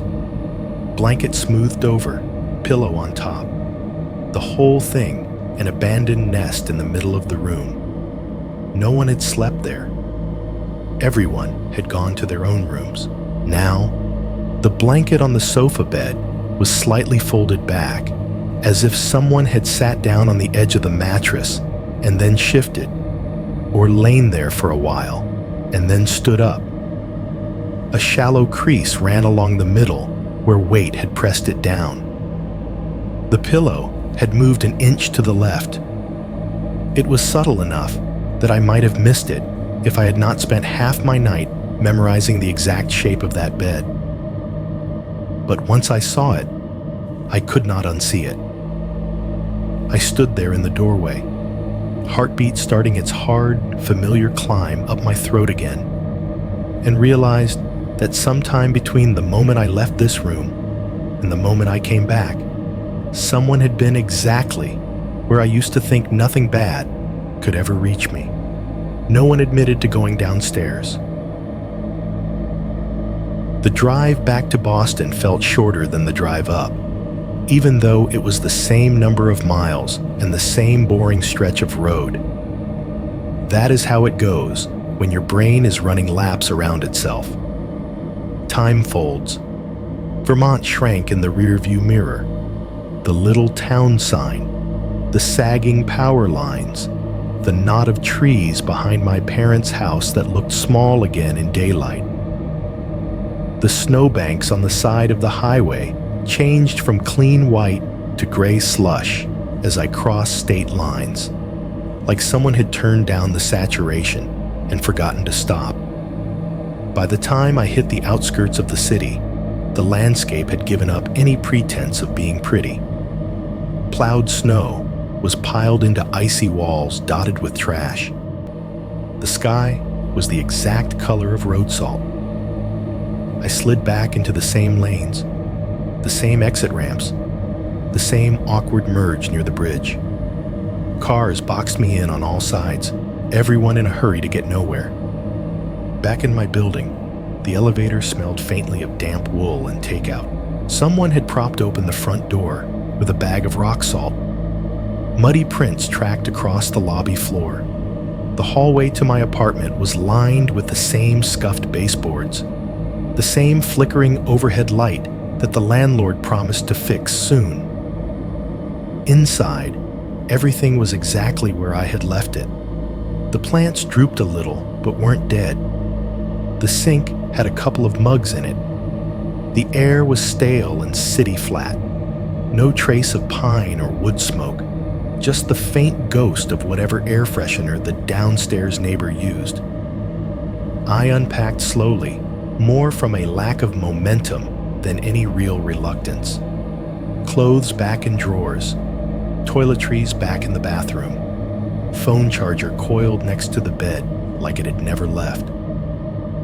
I put the Vermont hoodie my parents had given me over the back of a chair, where it stared at me with its moose logo for the rest of the night.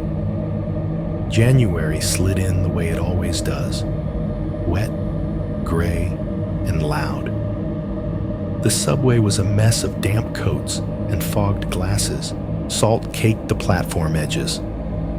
People coughed into scarves and scrolled through their phones, earbuds in, eyes pointed nowhere. The train screeched into the station, metal on metal, and my teeth vibrated. I squeezed into a car, hand wrapped around a pole slick from too many other hands that day. Work picked up exactly where it had left off. Meeting invites stacked up in my inbox. Project timelines resumed their slow, relentless march. Fluorescent lights buzzed overhead. Someone reheated fish in the break room and got cursed in 3 different group chats. My boss asked how my holiday was. I said, good, because that is what you say. It took a week before I told anyone the story. It came out over bad coffee in the office kitchen, when a coworker asked if anything fun had happened over Christmas. The word was a joke, but the opening was there, and apparently some part of me had been waiting for that. So I told it, not the dream about my aunt. That part I kept to myself, but the rest. Waking up, the silhouette in the doorway, the door sliding open, the cold air, the footprints, the police, the blanket on the sofa bed the next morning. My coworker listened. Spoon paused halfway to his mouth. When I finished, he let out a low whistle. That's messed up, he said. Super creepy. Yeah, I said. That's one word for it. He stirred his coffee, the clink of metal on paper cup weirdly loud. But, like, he added after a second, it was probably just some drunk guy, right? Small town, no Uber. Wanders through yards, finds an unlocked door, chickens out when he realizes people are home. Could have been way worse. Probably, I said. He grinned, like we had just solved something. At least it makes a good story, he said. You should send it to one of those YouTube horror channels. Yeah, I said. Maybe. That is the line most people landed on. That's creepy. But the but carried a lot of weight. But it was probably a drunk. But no one got hurt. But locks are finicky. But dreams bleed into real life. But small towns are weird. Back in my apartment, the city noise tried to drown the echoes of Vermont. The upstairs neighbor resumed their late-night pacing, their footsteps tracing circles overhead. Pipes rattled when someone showered at odd hours. The elevator cables hummed through the wall. The heating system in the building coughed to life with a sudden clunk that, for a split second, sounded exactly like the furnace kicking off in my parents' house. The first few nights, sleep was a negotiation. I would lie in bed with the lights off, phone screen hovering above my face, scrolling until my eyes burned. Every time I put it down and let the dark settle, some small sound would jerk me back to full alertness. A creak in the floorboards, a hallway door closing somewhere, the low rumble of a truck outside. Each sound got filtered automatically through a new mental checklist. Could that have been someone at the back door? If this was Vermont, would that creak be the kitchen threshold? Is that silence the same silence from the dream, or just the heater cycling? My apartment, which had always felt comfortably anonymous, became a map of potential thresholds. The door to the hall, the windows, the stairwell just outside. Places someone could be standing if they knew exactly where to slip in between sightlines. I started logging into my parents' Ring account more often than I want to admit. It began as a practical thing. My dad had texted me once, asking how to see backdated events, and I'd walked him through it. After that, the app stayed on my phone, one thumb tap away. On nights when sleep would not come, I'd give in and open it. The little blue logo popped up, friendly and neutral. The dashboard showed the familiar thumbnail of their front porch, snowbanks still visible in one corner. Most of the recent events were boring in a way that should have been comforting. Motion detected. Front door, 11:03 a.m. The mailman, shoulders hunched, depositing a package. Motion detected. Front door, 4:47 p.m. My mom stepping out to bring the trash can in. Person detected. 7:12 p.m. A neighbor cutting across the driveway, heading to their own place. Sometimes there were false alerts. A squirrel deciding the front step was a good place to investigate. A car's headlights triggering the sensor. A snowplow's spray catching the lens just right. I watched them on my phone. Sound off. Reality flattened into grayscale motion. It felt like proof that the world in that feed was still operating under the normal rules. People approached from the front. Packages arrived. Neighbors waved. The house sat where it was supposed to sit, at the end of its little street, doing nothing more sinister than accumulating snow. Then, about a month after Christmas, I noticed something new. I was half asleep on my couch, laptop open, some show playing without my attention, when the urge to check the app surfaced again. I thumbed it open, not really expecting anything beyond more footage of my dad shoveling. The event history looked the same at first. A column of front door entries, icons lined up, timestamps marching down the screen. Then my eyes caught on a phrase I had never seen there before. Motion detected. Back door. No sensor icon, no vague event label. The same little camera symbol the front events had, the same wording, motion detected. Then below it, another, and another. Motion detected. Back door. 2:09 a.m. Motion detected. Back door. 2:13 a.m. Motion detected. Back door. 5:46 a.m. 3 entries in the last week, all in the early hours. All at a place that, as far as I knew, did not have an actual camera watching it. I stared at the screen for a long second, my thumb hovering over the first one. My parents hadn't mentioned adding anything new. No, we finally installed that second camera text. No annoyed call from my dad about having to drill into the siding in the cold. For them, the back door was still something that stuck in winter, something no one would hike through the woods to use. An afterthought. I tapped the earliest entry. The screen went black for a heartbeat, then loaded a video player window and an error message. Video unavailable. Device offline at time of event.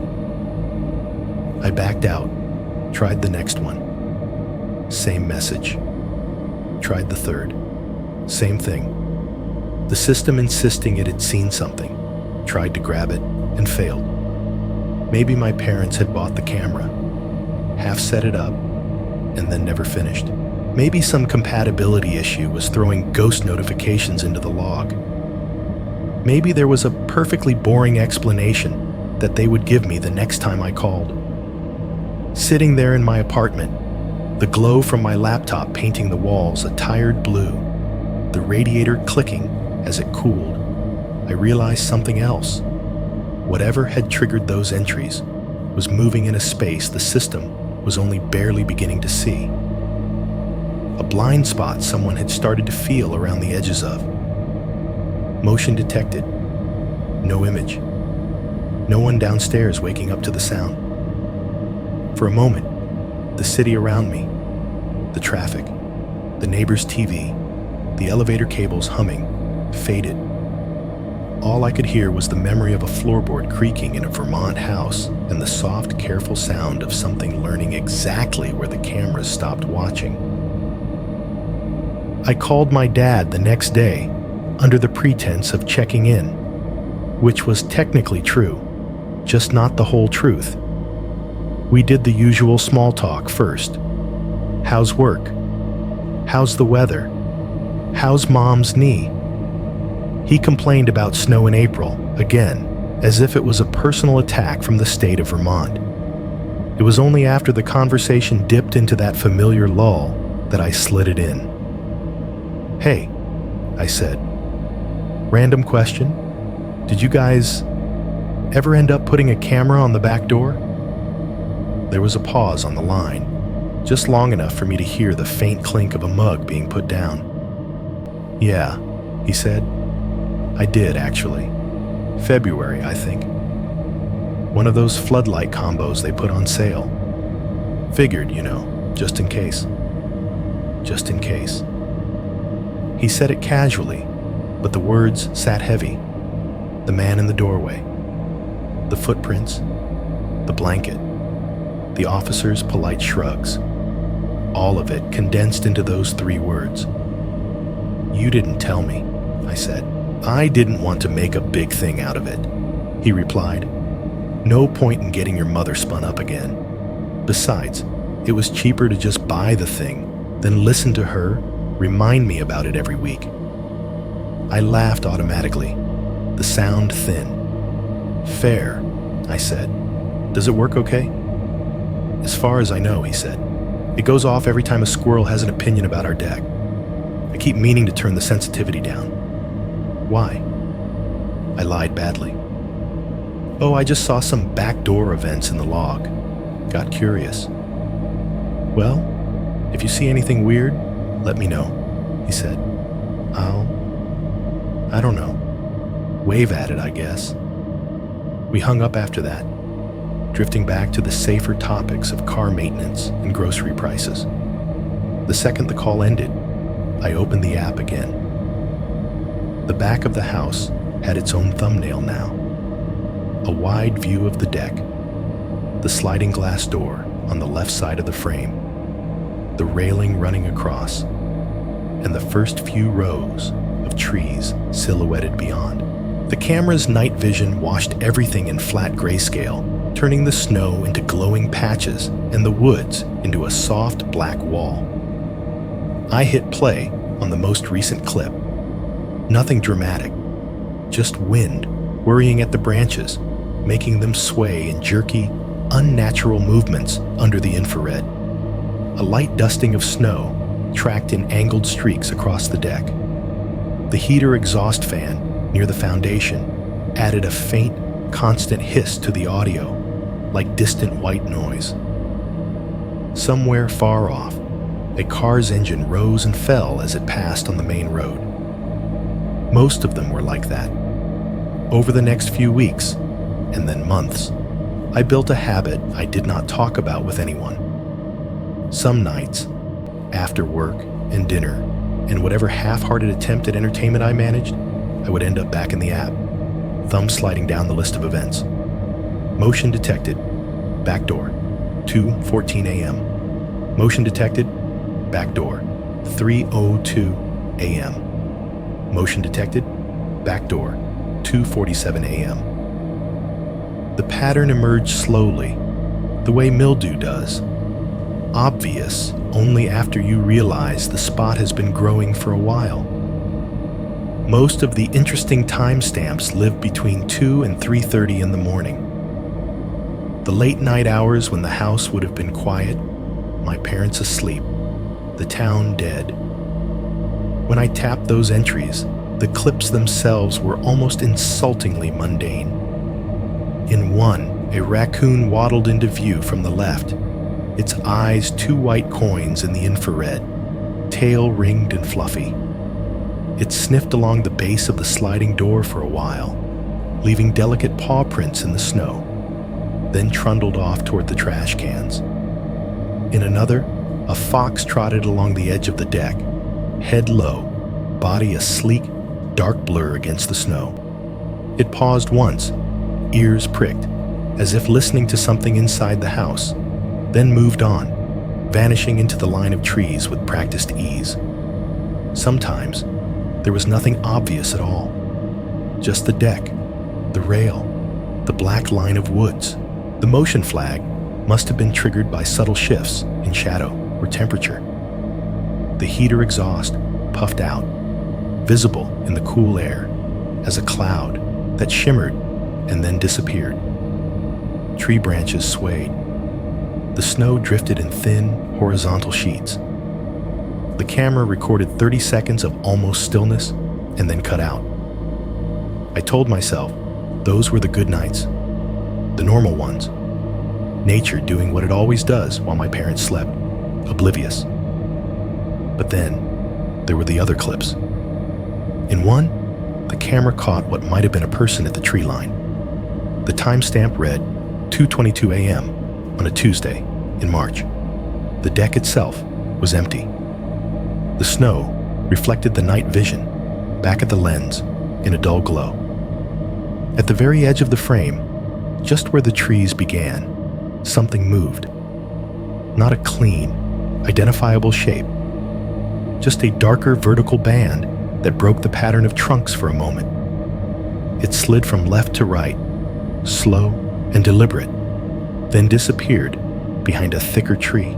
It never stepped fully into the open snow, never approached the house.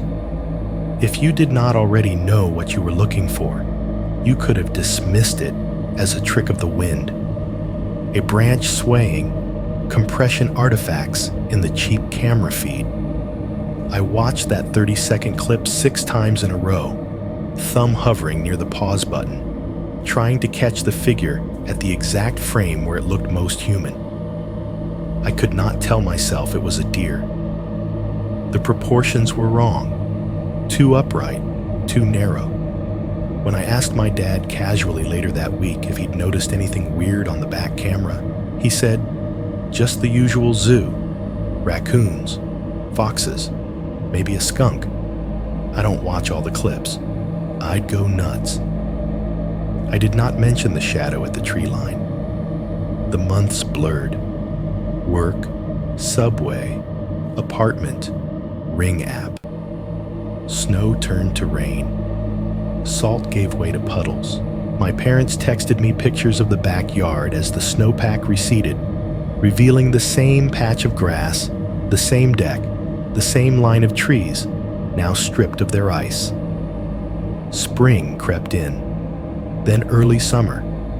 The backdoor events changed character. Insects triggered the sensor. A moth fluttered against the lens, turning the entire view into a mess of beating wings. The heater exhaust quieted. The soundscape shifted to crickets and distant owls. I kept checking, less often, but still enough that the app started auto-suggesting my parents' address whenever I opened it. Then, one night, almost a year after the man had stood in that doorway, I saw something that made my heart do that sudden, tight twist again. It was late.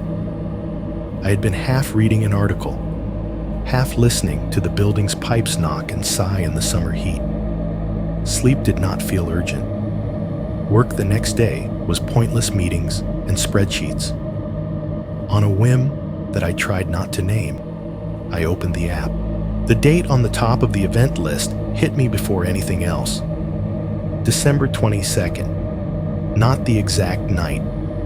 That had been Christmas, but close enough that my brain tagged it as anniversary adjacent, a phrase that didn't exist until I needed it.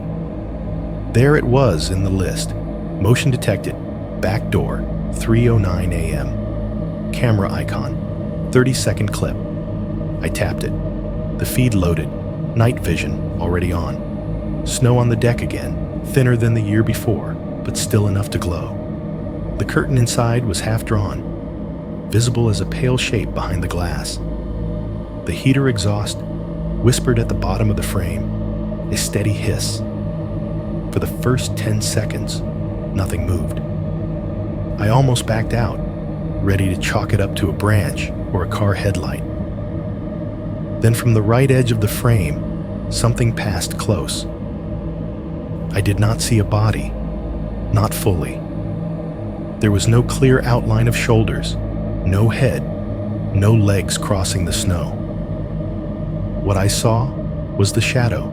It stretched across the deck boards in front of the door, elongated and warped by the angle of whatever faint light source there was. For a fraction of a second, the rectangular patch of snow directly in front of the glass darkened, as if something tall and solid had slipped between it and the sky. The shape glided sideways, from right to left, within a foot of the door. It did not bob like an animal. It did not stutter like a branch. It moved with the smooth consistency of a person walking past a window in their own house, oblivious to being watched. Then it was gone. No footsteps in the visible snow. No hand on the glass. The clip ended 3 seconds later, the timer above the feed ticking to 30 and cutting off. I dragged the slider back, watched it again. Shadow, glide, gone. The timestamp in the upper corner of the video read 12:22, 3:09, 17 a.m. I did the math without wanting to, almost 1 year to the minute from when my aunt's voice, my brain's voice, had told me to wake up. Almost 1 year from when I opened my eyes under that tree and saw someone standing just beyond the reach of the lights. It was a coincidence, of course. It had to be. Cameras log motion. Shadows happen. The world is full of patterns if you are desperate enough to find them. But sitting there in my small Boston apartment, the radiator ticking as it cooled, the hum of traffic bleeding through the window, I could not shake the feeling that something at the back of that house had gotten used to making its rounds. That it knew now where the lens was, where it could pass close enough to be almost seen and still slide back into the dark before anyone came to the door. There is one clip I keep going back to. Not the shadow on the deck near the anniversary, not the figure at the tree line, not the squirrels or raccoons or the fox with its two bright eyes. Those all slot into categories my brain can at least pretend to understand. This one does not. It was from early December, a couple of weeks before Christmas. I remember the date because my parents were in Florida. They had finally taken one of those short trips they'd been talking about for years, a cheap off-season deal my mom found online. 4 nights at some pastel condo complex near the beach. She texted me pictures of palm trees and novelty drinks with little umbrellas. My dad sent me a photo of a restaurant receipt with all the prices circled and the words "highway robbery" in the margin. The important detail is, the house in Vermont was empty. They had told the neighbors. They had set the timers on the lights. They had armed the alarm system my dad used to grumble about paying for. The front door camera would catch the mail carrier and the neighbor kid taking the trash can in, but no one was supposed to be going in or out. The back deck, especially, should have been nothing but snow and darkness. I was bored one night after work, scrolling through my phone on the couch, when I remembered they were away, and almost absent-mindedly opened the Ring app. It felt like peeking into an empty stage between shows. Most of the recent events were exactly what you'd expect from an unoccupied house. Nothing. A few motion detections from the front, where a car turned around or a squirrel triggered the sensor. The back door log was sparse. Snow, plus cold, plus no one inside meant less to catch. Then I saw it. Motion detected. Back door, 11:41 p.m. The date was 2 nights into my parents' trip. I tapped it, expecting another false alarm. Maybe a gust of wind. Maybe a stray cat. The clip opened on the familiar view of the deck. Night vision washed everything gray. The snow was patchy. A thin crust over the boards. Dark seams showing through between the planks. Beyond the railing, the trees were a soft black mass. On the far right edge of the frame, a faint glow leaked in from a neighbor's porch light, just enough to give the scene a sense of depth. For the first 5 seconds, nothing happened. The audio picked up the low hiss of the heater exhaust and a faint, distant hum of something. Maybe the highway, maybe just the wind. Then, very clearly, something moved. Not outside, behind the glass. It started as a shift in brightness across the lower half of the sliding door. The bottom section is frosted, patterned with a cheap, textured film for privacy, so you never get a clean view through it. Normally, it just shows a blurry version of whatever is inside. The outline of the table, the vague shape of the curtain, the suggestion of light and shadow. In this clip, a shadow passed across that frosted section from left to right. Not small, not low to the ground, not choppy the way a branch's shadow would be. It was tall, occupying most of the height of the frosted area, and it moved at a steady pace, as though someone were walking in the kitchen a few feet back from the door. For a moment, the upper portion of the glass brightened, as if a light had come on inside behind the curtain. The shadow's outline grew sharper, warped but unmistakably human. Head, shoulders, torso. No clear features, but enough to read person. Then the upper portion dimmed again, like the light had been turned off just as quickly as it had appeared. The shadow thinned and disappeared off the right edge of the frosted panel.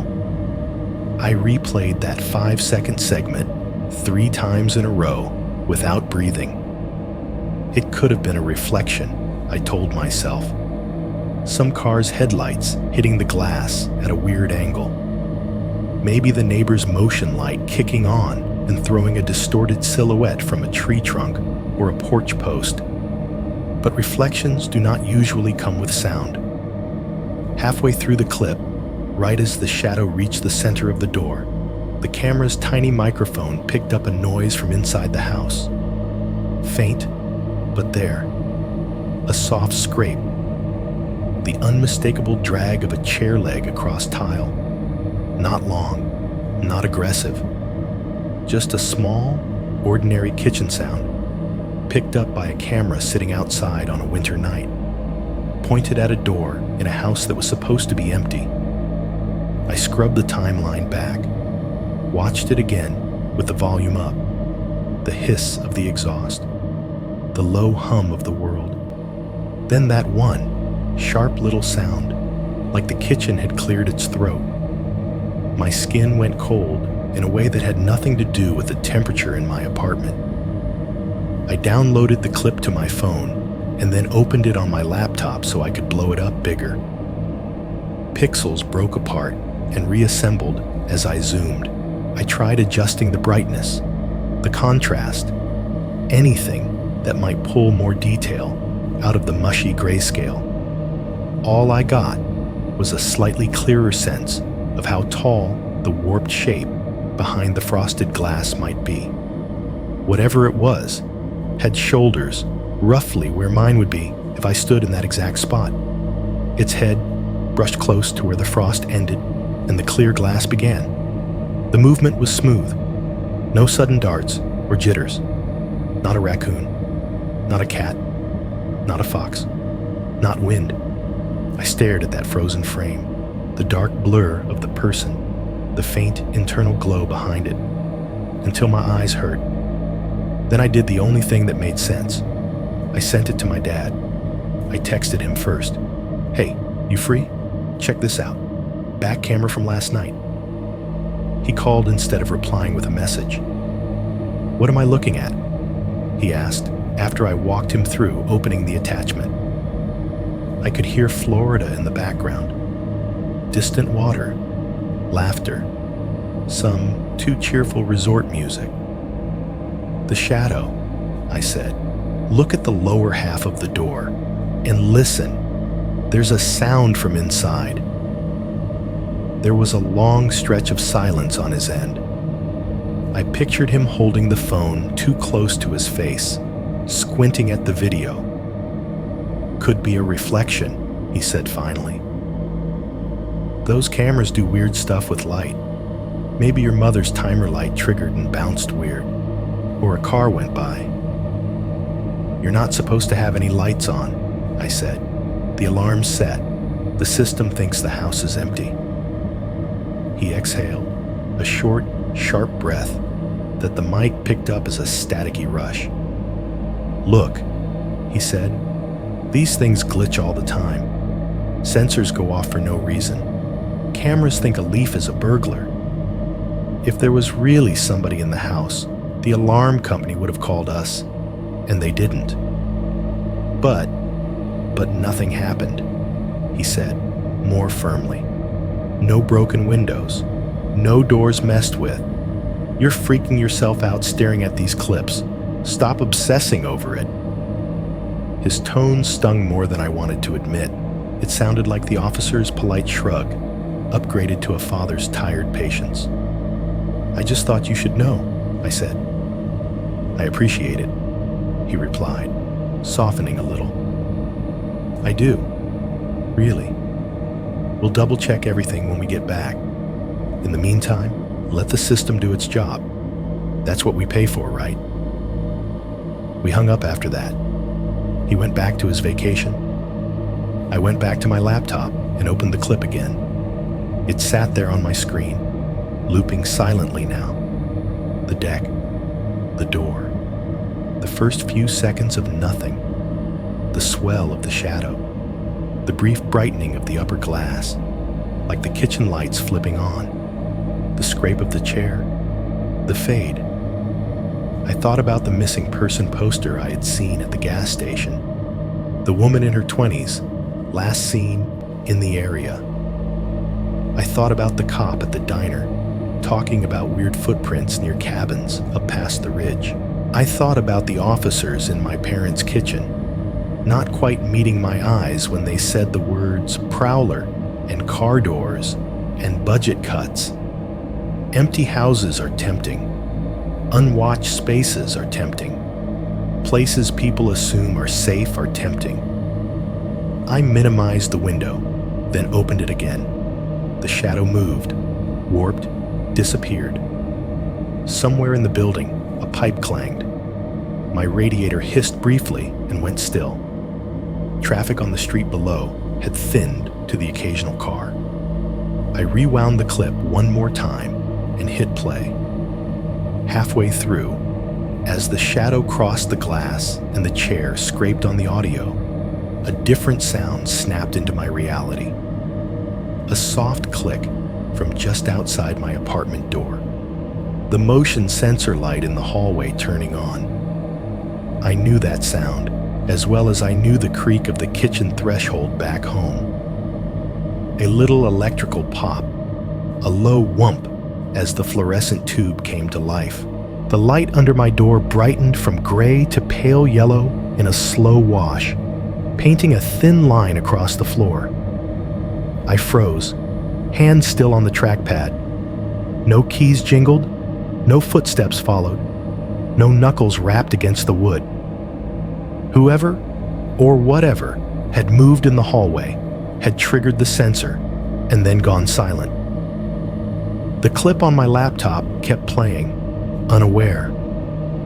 The warped shadow slid across the back door of a house 2 states away, and a different shadow in a different hallway stood just outside my own door in Boston, close enough that I could see the outline of their absence in the light.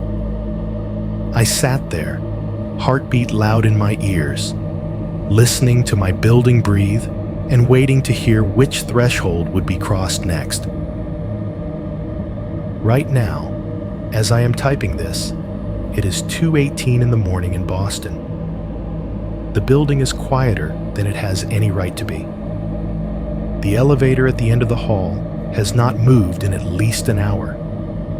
When it is idle this long, the cables stop humming behind my wall, and I notice how much of the usual noise is just machinery pretending to be silence. Every few minutes, my radiator lets out a soft hiss, like it is testing the air, then falls quiet again. A car passes on the street below every so often, tires hissing on damp pavement, the sound rising and then dropping away in under 5 seconds. I am sitting at my small kitchen table with the lights off, the laptop screen the only real glow in the apartment. My phone is face down next to it. The only other illumination comes from the weak orange smear of a street lamp leaking through the blinds and painting a stripe across the floor. If you are hearing this on some horror channel, the way I hope you are, know this. I did not write this for likes, or clout, or whatever people chase in the comments. I am writing this because I need there to be a record of it somewhere that is not just inside my head. I have spent months doing what everyone tells you should do with this kind of thing. I have tried to rationalize it. I have repeated the simpler version of the story enough times that I could almost believe it myself.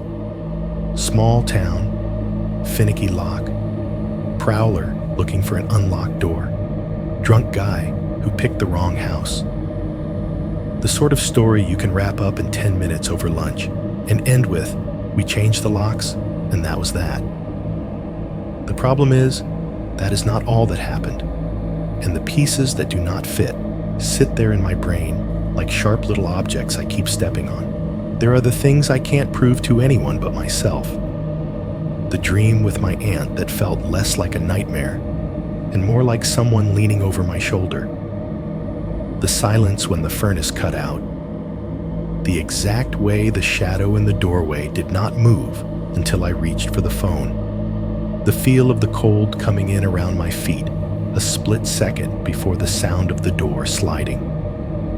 There are the things that other people saw or could have seen if they wanted to. The footprints in the yard, sharp and fresh and leading directly into the trees. The open door. The blanket folded back on the sofa bed when no one claimed to have gone downstairs. The back door camera's log entries lining up between 2 and 3:30 in the morning, like someone had a route. And then there are the things that exist as files and timestamps and error messages sitting on a server somewhere. The sensor events that triggered with no accompanying video. The shadow crossing the frosted glass from the inside of an empty kitchen. The scrape of a chair at 11:41 p.m. in a house that was supposed to be unoccupied. I keep thinking about how many times this whole thing could have been a different story. If the lock on the back door had been a little better, maybe the man would have decided it was too much effort and moved on. If the furnace had not cut off right then, maybe I would not have woken up at the exact moment the floorboard creaked. If my aunt's old house in Connecticut had not lodged itself into my subconscious so deeply, maybe the dream would have picked another set, one that did not feel like a message. I have doubted myself more than I want to admit. There were nights in January where I lay awake in my own bed in Boston, staring at the ceiling, replaying everything, and wondering where I might have misremembered something. Whether I had woken up half in the dream and filled in the rest later, whether the man in the doorway was actually a coat on a chair that my brain dressed up into something worse. There were afternoons where I almost convinced myself that the shadow on the back door video really was a reflection from a neighbor's yard light, even though I had never seen it do that before or since. Moments when my dad's voice, "Glitch, don't obsess over this," sounded reasonable in a way that made my own certainty feel dramatic and childish. I have opened this very document 3 times in the last week. The first time, I wrote 3 paragraphs and then hit select all and deleted them. It felt too melodramatic, too much like one of the stories I used to complain about in comment sections. This didn't happen. I would type with the smugness of someone who sleeps deeply and trusts locks. The second time, I wrote out the dream. Got all the way to the part where my aunt said, "There's someone in the house. Wake up!" And had this sudden, irrational fear that putting the words down would make them more real, like writing them was some kind of invitation. I closed the laptop without saving, stood up in the dark, and walked around my apartment just to hear the familiar creaks and groans. The third time is now. If you are hearing this, it means I finally pushed past the part of me that would rather bury it under rational explanations and bad jokes. I have not been back to Vermont for Christmas since that year. On paper, the reasons are practical. Work schedules, ticket prices, the hassle of winter travel.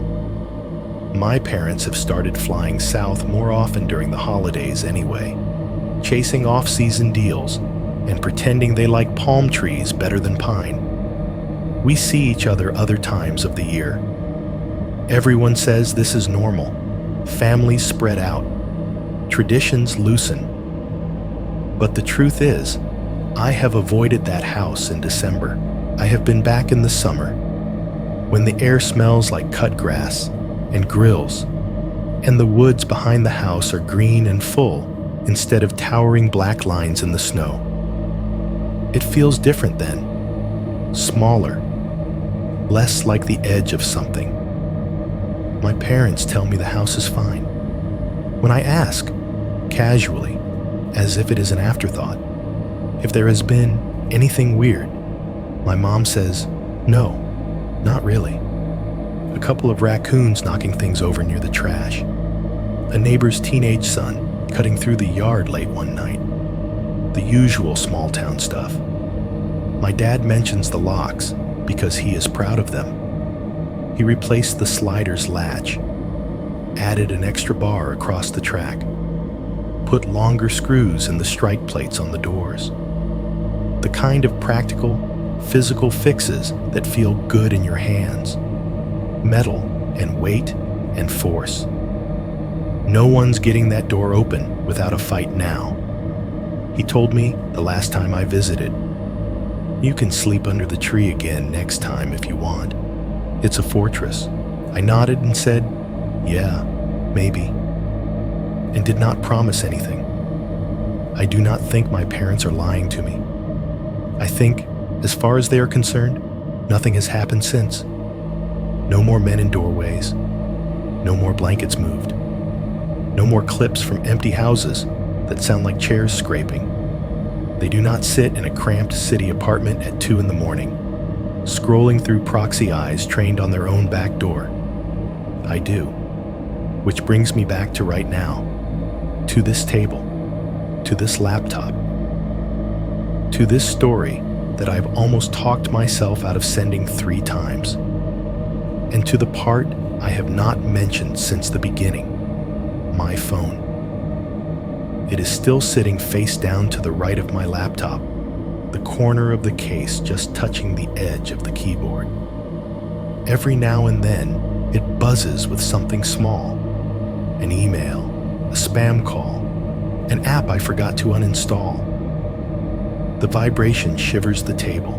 Before I opened this document, before I started typing the first lines of this to you, it buzzed once with a very specific sound. A short, double haptic I have come to recognize without looking. A push notification from the Ring app. When it lit up, I glanced at it just long enough to see the preview across the top of the screen. Motion detected. Backdoor camera. Dad's house. It was the exact same phrasing as the alert I saw the night I started this whole chain of thought in the first place. The one I ignored while I told myself the past was contained. I have not opened it. The alert is still waiting there, tucked in the notification shade, time-stamped now with a time that lines up uncomfortably well with how long I've been writing. Every word you have just heard was typed with that little piece of information sitting within arm's reach, face down, humming quietly in the back of my mind. Maybe it is a raccoon. Maybe it is the neighbor's cat. Maybe it is nothing but a gust of wind rearranging the shadows on a deck behind a house 2 states away. Or maybe it is something else. I am sending this to you first. I have been ignoring the notification for almost an hour. It has sat there like a pebble in my shoe while I walked you through everything else. Every time my fingers hovered over the keys and I thought about stopping, I could feel it, just to my right, under the cool rectangle of my phone, humming quietly with the promise of an answer I am not sure I want. At some point, later, stops being a real option and becomes just another name for never. My palms are already damp when I flip the phone over. The screen wakes up, too bright in the dark apartment. My own face stares back at me for a second in the black reflection before the lock screen slides up. There it is, near the top of the list. Ring. Motion detected. Backdoor camera. Dad's house. 1:57 a.m. It is 2:23 now on my laptop clock. I tap the notification. The app opens with its familiar little chime that suddenly feels wrong. Too cheerful. The dashboard loads the same way it always does. Front porch thumbnail on the left, back deck thumbnail on the right.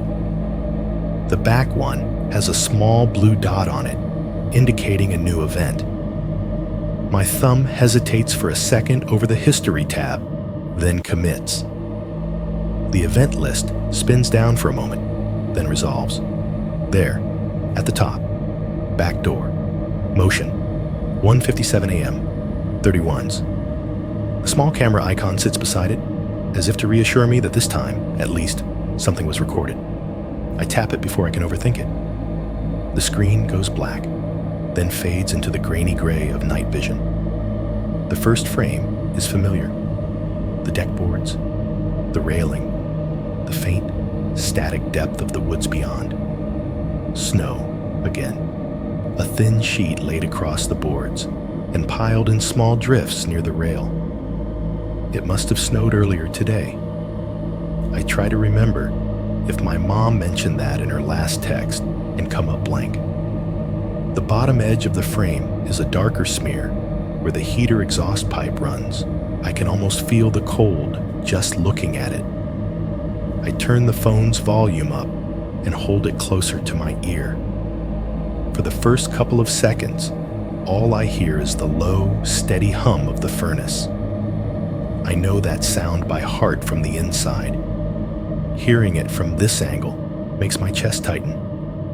Underneath it, very faint, there is something with a rhythm. A soft, consistent tick. A clock, maybe. The wall clock in the kitchen, translating itself through cheap microphone and winter air. Nothing moves. Then, somewhere inside the house, a light comes on.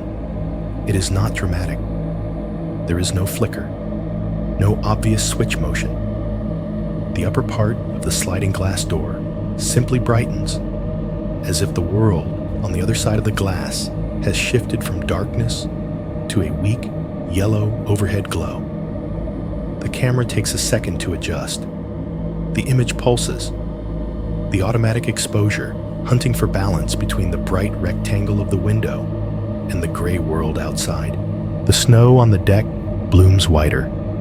then settles into a slightly duller tone. The trees recede into deeper black.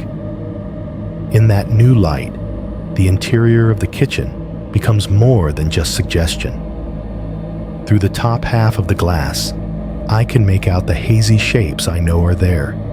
The edge of the table, the back of a chair, the curve of the counter. The frosted lower portion of the door glows a diffuse gray, diffusing whatever light is behind it. And stretching across that frosted panel is a shadow. It is not fully formed, not crisp. It is a tall, vertical smudge that extends from the floor to just below the edge of the clear glass, broad at the top, where shoulders would be, narrowing slightly toward where hips and legs should go. It leans slightly, as though the figure it belongs to is standing a few feet back from the door, body angled toward it rather than pressed against it. It does not cross the frame this time. It is already there when the light comes on, like the person is in position before the camera even starts rolling. I swallow, my throat dry. The shadow does not move closer. It doesn't reach for the handle. It just lingers. A negative space cut out of the glow from the kitchen light. I am suddenly aware of my own breathing, loud and shallow. I try to keep it slow enough that it doesn't drown out the audio. The furnace hums steadily on the recording. The faint tick of the clock continues. Then, underneath both, there is another sound. It is very soft. If I did not already know to listen for it, I might miss it entirely. A faint, whispery rustle, like fabric moving against itself. The small, intimate sound of someone shifting their weight. A sleeve brushing against a side. The slide of denim on chair edge. Not the scrape of furniture this time, just the ghost of motion through cloth. My palms are slick now. The phone feels too smooth, like it might slide right out of my hand. I pull my gaze down to the status bar at the bottom of the screen, to the little icons that represent the alarm system in my parents' house. The tiny padlock icon is closed.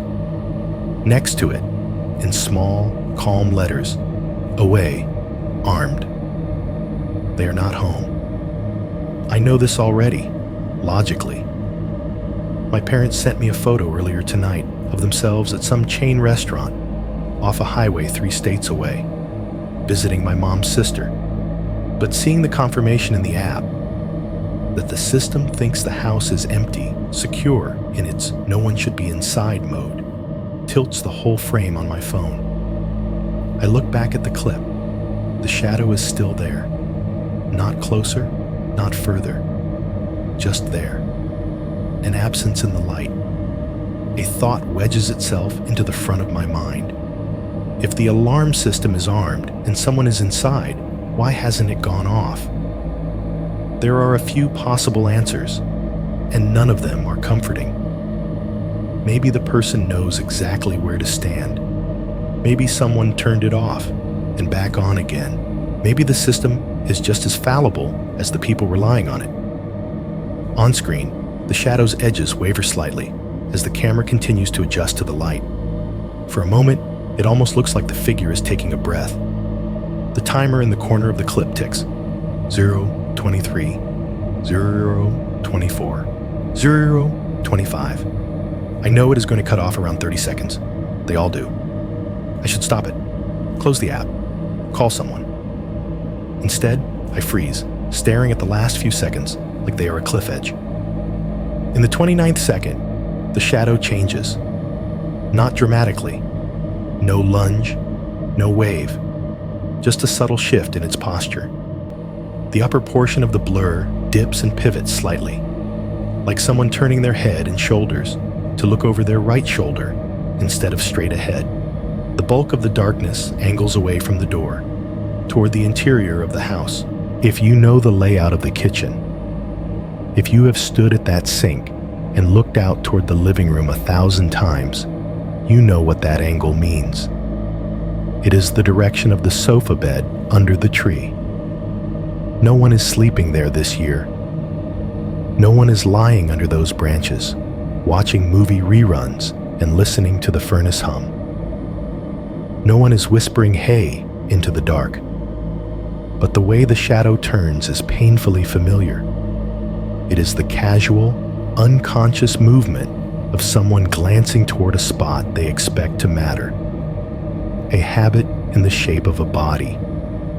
I realize my hand has gone numb around the phone. My fingers tingle like they are falling asleep.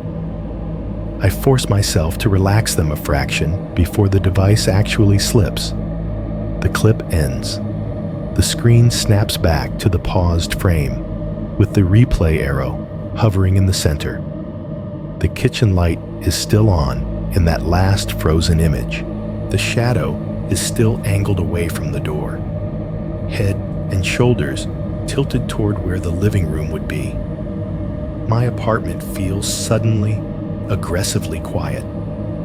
The building's own noises seem to have stepped back to give this moment space. No one flushes a toilet. No one lets a door slam. The elevator stays still. Even the traffic on the street seems to have thinned to nothing. The only sounds are my own breathing and the faint background hiss of my radiator deciding whether to kick on. I back out of the clip with a shaky thumb and glance at the app's status again. Away, armed. Last alarm event, none. No sirens, no phone calls, no frantic texts from my parents. I should call them. I know that. Wake them up in some guest room 3 states away and tell them that something is moving through their kitchen. I should call the non-emergency line for their town and try to explain to some night shift dispatcher that a shadow in a 30-second clip looks too much like a person who should not be there. Instead, I lay the phone back down on the table, screen up now. The paused image of my parents' back door stares back at me. The shadow seems smaller at this size, contained. It is easy, from here, to pretend it is nothing more than a trick of compression, a digital tumor in the feed. On my laptop, the cursor blinks at the end of the last sentence I typed, patient and insistent. For a moment, I have a strange, doubled sensation of being in 2 places at once, sitting in my cramped Boston kitchen with a radiator that hisses and pipes that knock, and standing in my parents' dark Vermont living room, the only light coming from a Christmas tree and a weak bulb over the sink. In both versions, there is a screen between me and whatever is watching from the dark. If you have made it this far, you probably have your own idea of what a home invasion looks like. Maybe you picture broken glass on the floor, a door hanging off its hinges, shouting, gunshots, sirens, the sort of thing that makes the local news, complete with aerial shots and a talking head saying, "on an otherwise quiet street." That is how they sell it to you in movies too. Chaos and noise and a clear before-after line you can point to. That is not what it was like. In my case, nothing was broken. No locks snapped. No windows shattered. There was no shouting. No fight for my life in the hallway. Nobody kicked in a door. Everything important happened in the thin little gaps between other sounds, in the places your brain usually skips over because they are too quiet to be worth noticing. You know those gaps. You live in them. You have your own soundscape, wherever you are listening to this right now. Maybe you are in a small apartment like mine, with a fridge that cycles on and off, a heater that bangs when it feels like it, neighbors who slam their doors harder than they need to at weird hours. Maybe you are in a house with a yard where you can hear the furnace and the wind and the occasional car out on the main road, but not much else. Either way, there is a rhythm to it, a background track. You get used to it. The things that happen to me live in the offbeats of that rhythm. The first one that really mattered was that floorboard creak at the threshold between my parents' living room and their kitchen. Not a crash, not even loud. Just that long, complaining sound of old wood under a shifting weight, exactly where a person would step if they were about to cross from the dark edge of the room into the thin circle of light from the tree. Then the slide of the back door, that soft grinding shh that a sliding glass door makes when it moves along its track.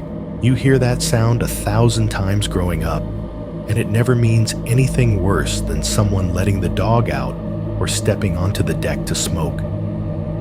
Hearing it at 3 a.m, when you have just watched a man walk silently through your dark kitchen, turns it into something else entirely. Out in the yard, following those footprints with my dad and my brother and 2 bored cops, the important sound was the crunch of snow under boots. Ours. His. Whoever his is. That specific compacting noise, fresh enough that the edges of each print hadn't had time to blur yet. It was proof that something heavy had moved from the back of the house toward the woods on a night when no one was supposed to be there. Later, standing in the kitchen while the officers filled out their forms, their radios murmured quietly on their shoulders. A little buzz of static, a half-heard dispatch from somewhere else in town, other people's problems, other addresses.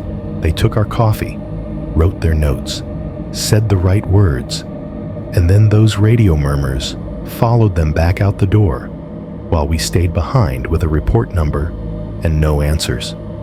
On a different night, in a different state, the only sound was that soft scrape of a chair leg across tile captured by a microphone bolted to my parents' siding. An empty kitchen, according to the alarm company. An armed system. No doors or windows breached. Just that tiny domestic sound in the middle of a 30-second clip, like the house itself had shifted its weight.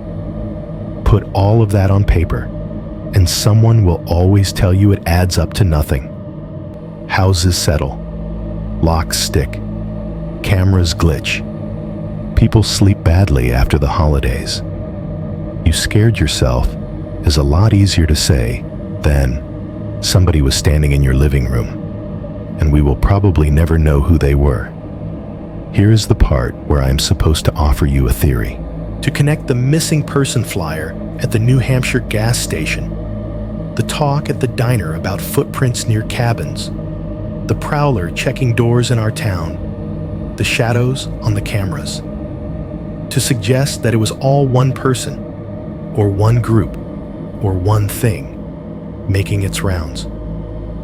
I am not going to do that, because I do not know. I do not know if it is the same person in the doorway, in the tree line, behind the frosted glass, and in the clip from tonight. I do not know if they were ever looking for anything as simple as money or gifts or a quick score. I do not know if they picked my parents' house on purpose, or if the house just drifted into their path one night and stayed there in their head the way it has stayed in mine. What I do know is that some houses have habits, not personalities. I am not going to pretend the wood beams and drywall are haunted in some poetic way. I mean habits in the human sense. My parents' house sits at the end of a quiet road. The back faces the woods. For years, the front door was the only one anyone really thought about. The back was something you slid open in summer for air. Locks were probably fine. The town was safe.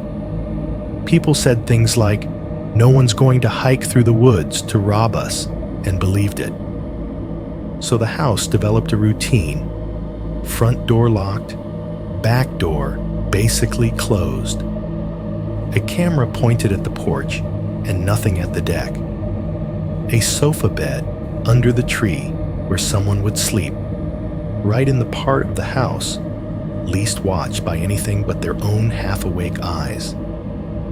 If someone ever decided to test door handles on that street, which house would feel like the easiest habit to fall into? I am not trying to scare you by saying this. Or maybe I am. Not with ghosts or monsters, though.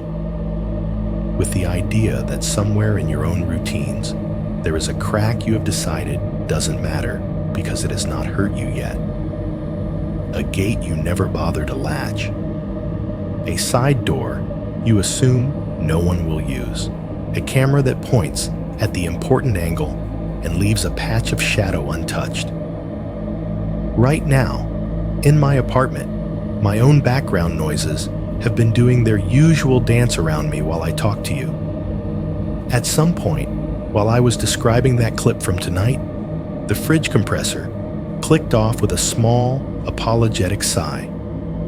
The radiator finished a cycle and fell quiet. No one in the building flushed or let a door slam. No car went by on the street for a stretch longer than usual.